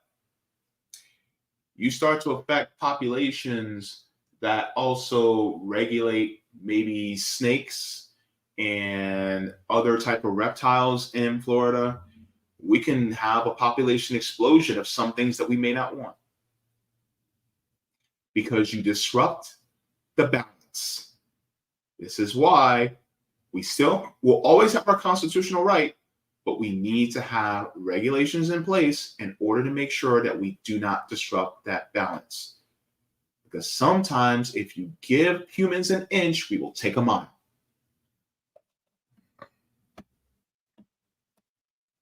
Now, let's continue down here. Now the opposition media editorials. This is from the Orlando Sentinel Board. It says this amendment could also have a significant impact on the state's ability to manage public lands against wildfires and flooding. Remember, we live in Florida. This is a swamp. Some analysts have suggested that this amendment could even trump the rights of private property owners to restrict hunting on their own land. Meaning, if you got a house, you got a farm, people can hunt on your land. Do you want your kids playing out in the yard and somebody's trying to shoot at a bear or a raccoon or a possum and your kid gets shot? Got to think about these things, especially y'all in rural Florida. Says it could certainly tie the hands of future lawmakers to respond to currently unforeseen environmental consequences of hunting, such as Florida's ban on gillnet fishing or its most recent laws against the gruesome internet hunt sites that allow online users to fire real guns loaded with real ammunition at Florida wildlife using remote control and webcams, a practice so dangerous and wasteful that has been banned in 42 states. That is why this amendment seems so scary. Nobody can say exactly what it can do or how much harm it can cause. Meanwhile, the only arguments it's in favor seem to rest on the fallacy that hunting and fishing in Florida are under attack. So, what's the point of putting it on the ballot? The best argument we can see for this stinker is that it's bait intended to draw out low information, far-right voters who can easily be swindled into believing that their rights are somehow under attack and who will presumably be voting conservative across the rest of the ballot. So, this also shows who has constitutional right to hunt and fish. As you can see, the right to hunt and fish, the right to fish is in California, and it looks like Rhode Island. Yeah. And then the right to hunt and fish is in all these states, especially the southern states. So you have Mississippi, Georgia, North Carolina, South Carolina, West Virginia, Kentucky. I'm sorry, not West Virginia, Kentucky, Indiana, Mississippi, Louisiana, Arkansas, Oklahoma. You have Kansas, Texas, Nebraska, Wyoming, Utah, Idaho, Wisconsin, and Minnesota. Funny that it's not actually in Alaska. I would have thought Alaska, but no. But yes, so that is this ballot. Now, how would I be voting? I would vote no. No, because the thing is, it's like there's a delicate balance. And I want us to be able to continue to hunt and fish. Now, I do not agree with hunting for sport. I just don't. I'm like, if you're going to hunt for something, then you better be ready to eat it or wear it. Right? If you're not planning to eat it or wear it, then I don't believe in hunting. Sorry, that's how I feel. But my thing is like, I feel like hunting and fishing is something that inherently human. That's something that we have done for centuries. And the thing is like, I also believe that we should be able to preserve hunting and fishing. I believe that we should preserve hunting and fishing for the rest of our lives. But in order to be able to do that, you have to keep the balance in place. And if you don't want to keep that balance in place, then yeah, you can hunt and fish all you want, but you're going to get rid of the the environment that we need in order to keep these things around. If we overfish and our grouper goes away, or if our snapper goes away, then what? Because we overfished. You know what I'm saying? If we hunt the bears into extinction, then you can't cry about the balance that we have is being disrupted. This is why I'm such a big proponent of ending climate change, real climate change in the real way, not this green capitalism that they try to push on us, but ending real climate change. Because if you enjoy the outdoors, then you should be also wanting to conserve the outdoors. You know what I'm saying?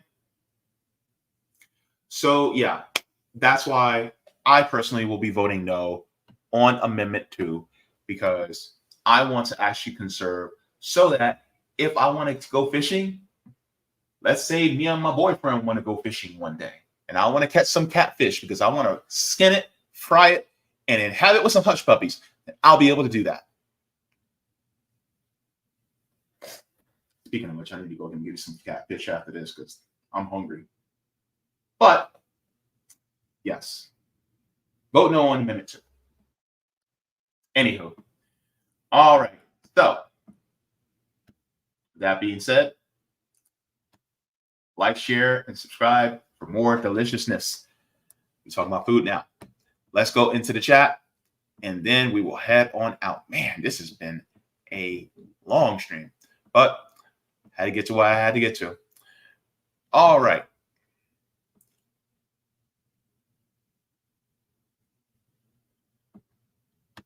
Creative Experiment says, I did predict that President Ron DeSantis would stop bans overfishing, but he doesn't need to be president to do it. Yep. Roger says Tallahassee is literally the swamp.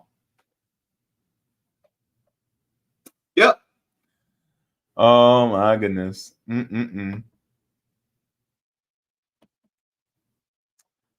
me see. Mouse says Roosevelt founded the first national park system in the world. Yeah.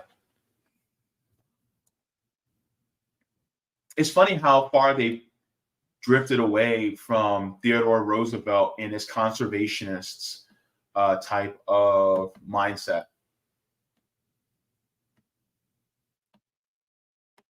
The Quantum Alchemist says your environment, our environment, it indeed needs a break. So how about you deranged 1%? Yeah. I think, our environment does need a break, especially from factory farming. We shouldn't be doing it anyway. We should be going by what the indigenous did and more local farming. But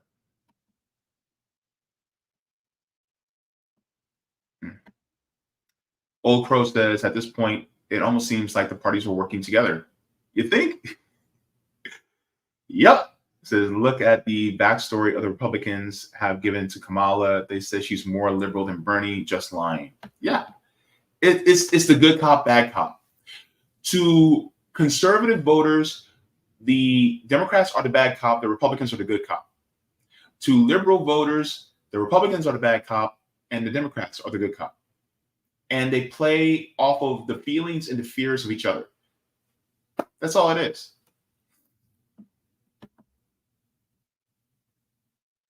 Sula Moon says, RFK Jr. ain't allowed on my property. Get off my lawn. Off my lawn. Chip says, people don't need to be hunting black bears in Florida. There's just not that many left. They shot a black bear in a neighborhood in front of kids, and the kids lost their ish. Yeah. You know, and these animals, they can contribute to that balance, man.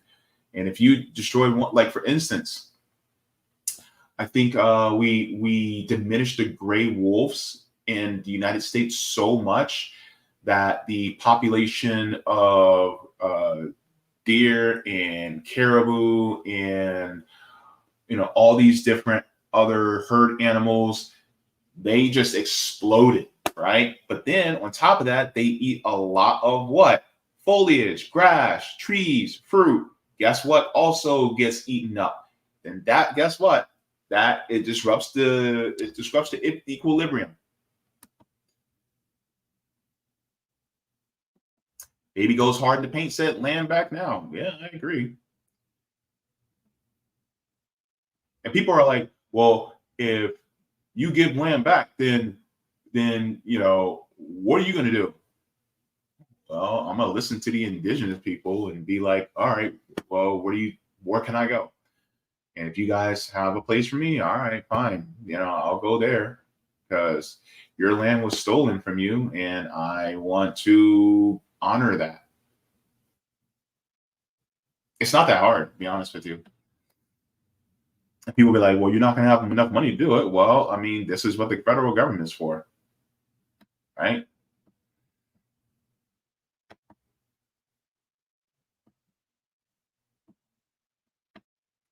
Chip says, JD, are you saying you won't be going trophy hunting with the Trump boys anytime soon?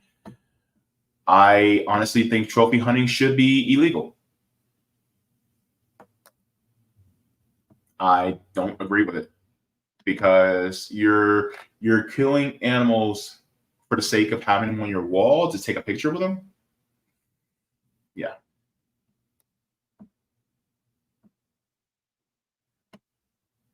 Baby Goes Hard in the Paint says too many indigenous hunters in Alaska to protect those rights would interfere with oil operations, parasite class profits.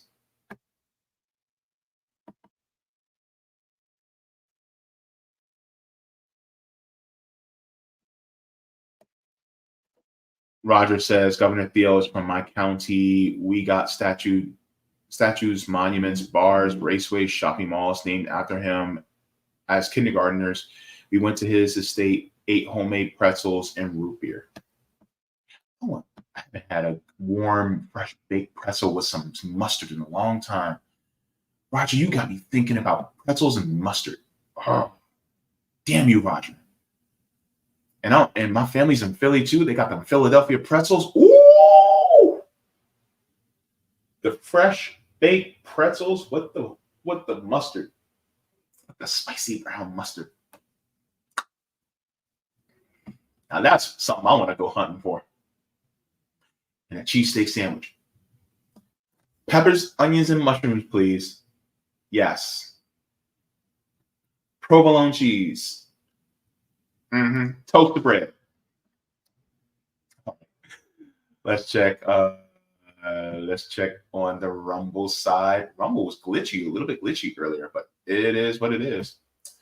And let's check on the Rockfin side. Looks like we're good on the Rockfin side. All right, so I'm gonna head on out. I know this was a long stream. Thank you so very much for bearing with me and dealing with me, all y'all. Of course, I got to get to these readings. It's just, I've been busy. So thank you so very much to everybody. Roger says Nassau County Legislator, Theodore Roosevelt Executive and Legislative Building. Thank you very much. And so I'll be getting to the readings of these books. I'm going to get to those. Also, by the way, in addition to and furthermore,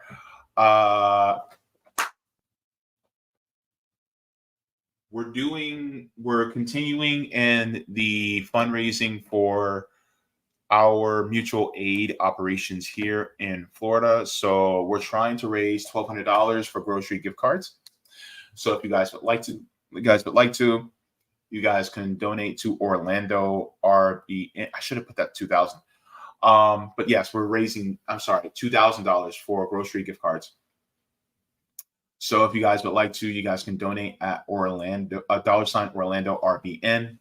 We're trying to do this for our next action in order to push for us to feed our unhoused comrades. Like I said earlier, we're actually doing work on the ground here. So if you guys would like to, you guys can donate to that. I try to make sure that I keep this going because ultimately, what we need is to build dual power, do mutual aid, and to circumvent this system. So this is one of the ways that we're doing it here in Orlando, Florida. So once again, if you guys would like to, you guys can donate to Orlando RBN, $ Orlando RBN on Cash App. And so we're going to be doing this throughout. So thank you very much to everybody for your contributions in advance. This means the world to me. And also shout out to Savvy Sab. She's also doing a fundraising for hers for Boston. They're doing for that as well. In fact, let me share that. I'll share hers and Nick's fundraising as well.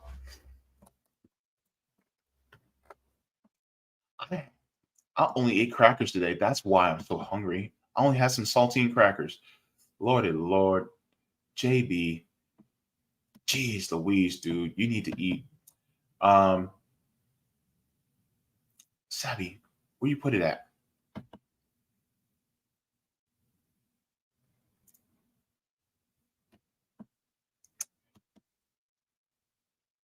I know she put. Oh, that's another good point.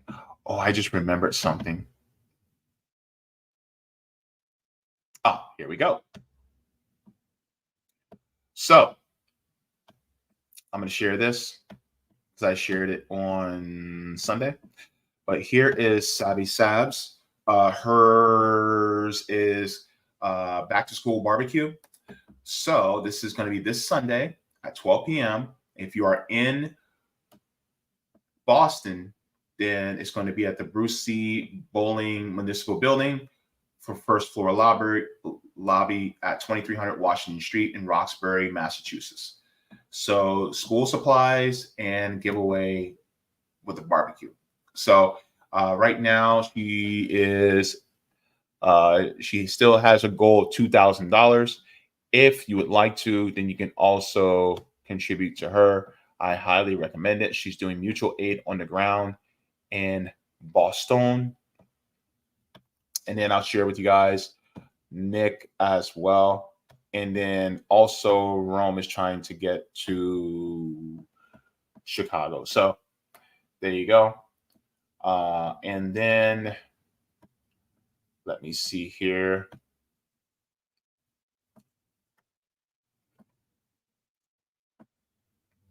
I'll share this right now since I have it here. Rome is trying to get to Chicago for the DNC convention. So you guys have this. So if you guys go to $ Tour for the Poor, that's Rome. You also have Tour for the Poor on Venmo, and PayPal is Unholy Rome 6. So there you go for Rome. And Nick is doing his. I know I have it around here somewhere.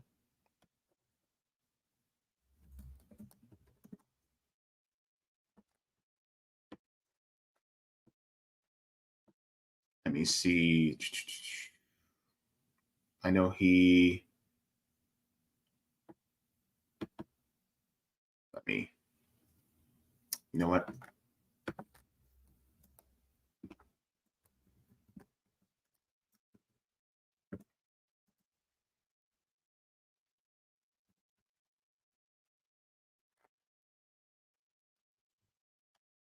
Got it.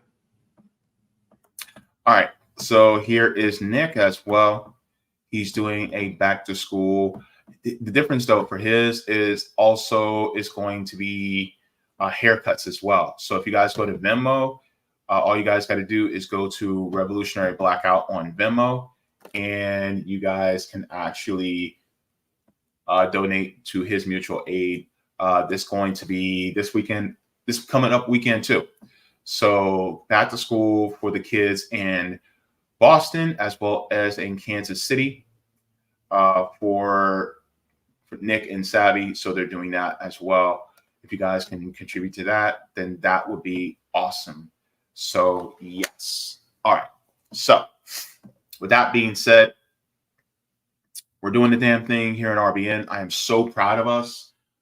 If Nick, Sabby, or Rome sees this, guys, you guys are doing the damn thing, and we just got to keep moving forward and build class solidarity. Let's build liberation movements together. We're doing it, and we, you know, somebody's got to do it. Somebody's got to, we have to, you know, we have to live for tomorrow. We have to help people live for tomorrow, and, you know, so that we can make the human race operate in a more positive direction. So definitely for that. And, oh, I wanted to share this really quick before I go. There is this artist that drew me, and I was just like, what? I keep forgetting to share this, and I thought it was so cool. And then I'll end with a video. So there was this artist that drew me that I just want to give a shout out to. Joe Blank drew this, and shout out to Joe. Joe says, pencil portrait of basically me. Says, done in Uni 2B 3mm nano diamond lead on white drawing paper at 5.5 to 8.5 inches. Been paying a lot more attention to Jay and everyone at Revolutionary Blackout Network lately, and figured since I already done a portrait of Rome, I got in mind to do him as well. So thank you very much. So yeah, I wish he did me after the haircut, but he still got me. So thank you so very much to Joe Blank for this. This was awesome. Like, I thought oh, you know what? I quote tweeted it, but I didn't repost it. Here you go. So yeah, thank you so very much. This means a lot. Very privileged. Never had somebody draw a portrait of me. So it's pretty cool. So yeah, this is awesome. So thank you so very much. I've been meaning to also thank him for that. So yeah, I try to give people their flowers while they're still alive. So yes. Closing video I wanted to close out with. What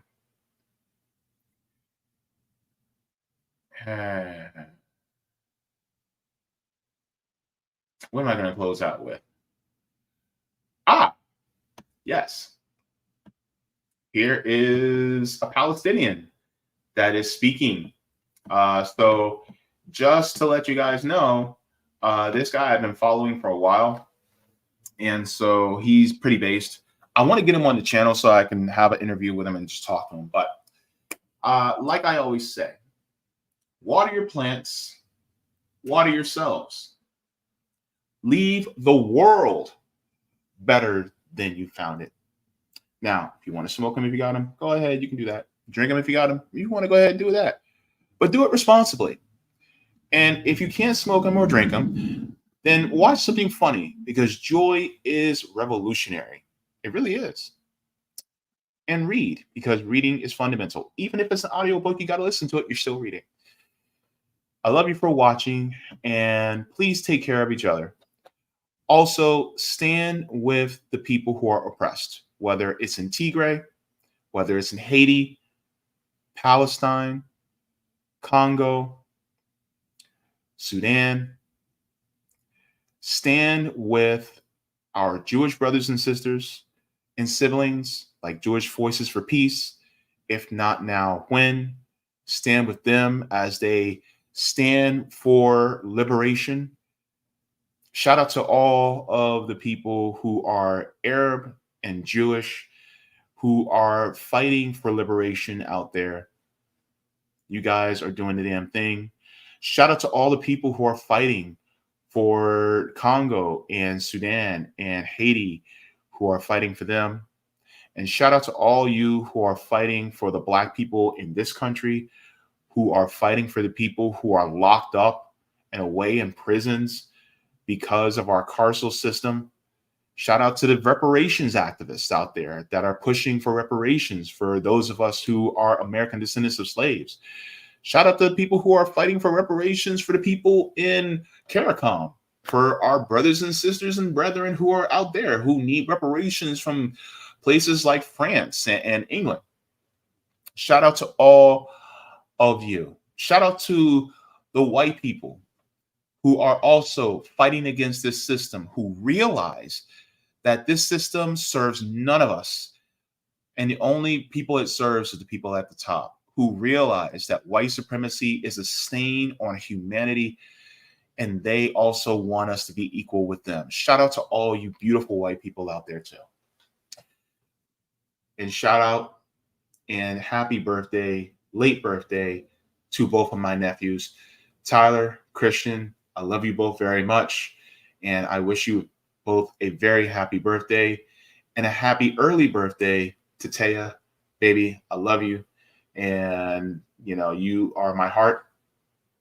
And yes, so got a few birthdays coming up to family members this week, so thank you very much to all of you, and got some birthdays later in the month too. So all right, everybody, I'm gonna head on out. Mwah, for head kisses, because you all matter. And always remember to be kind to yourselves and be kind to other people, because you never know what people are going through. So yes. So take care, everybody. I'll see y'all in the next one. Deuces, Bruces. Bye-bye.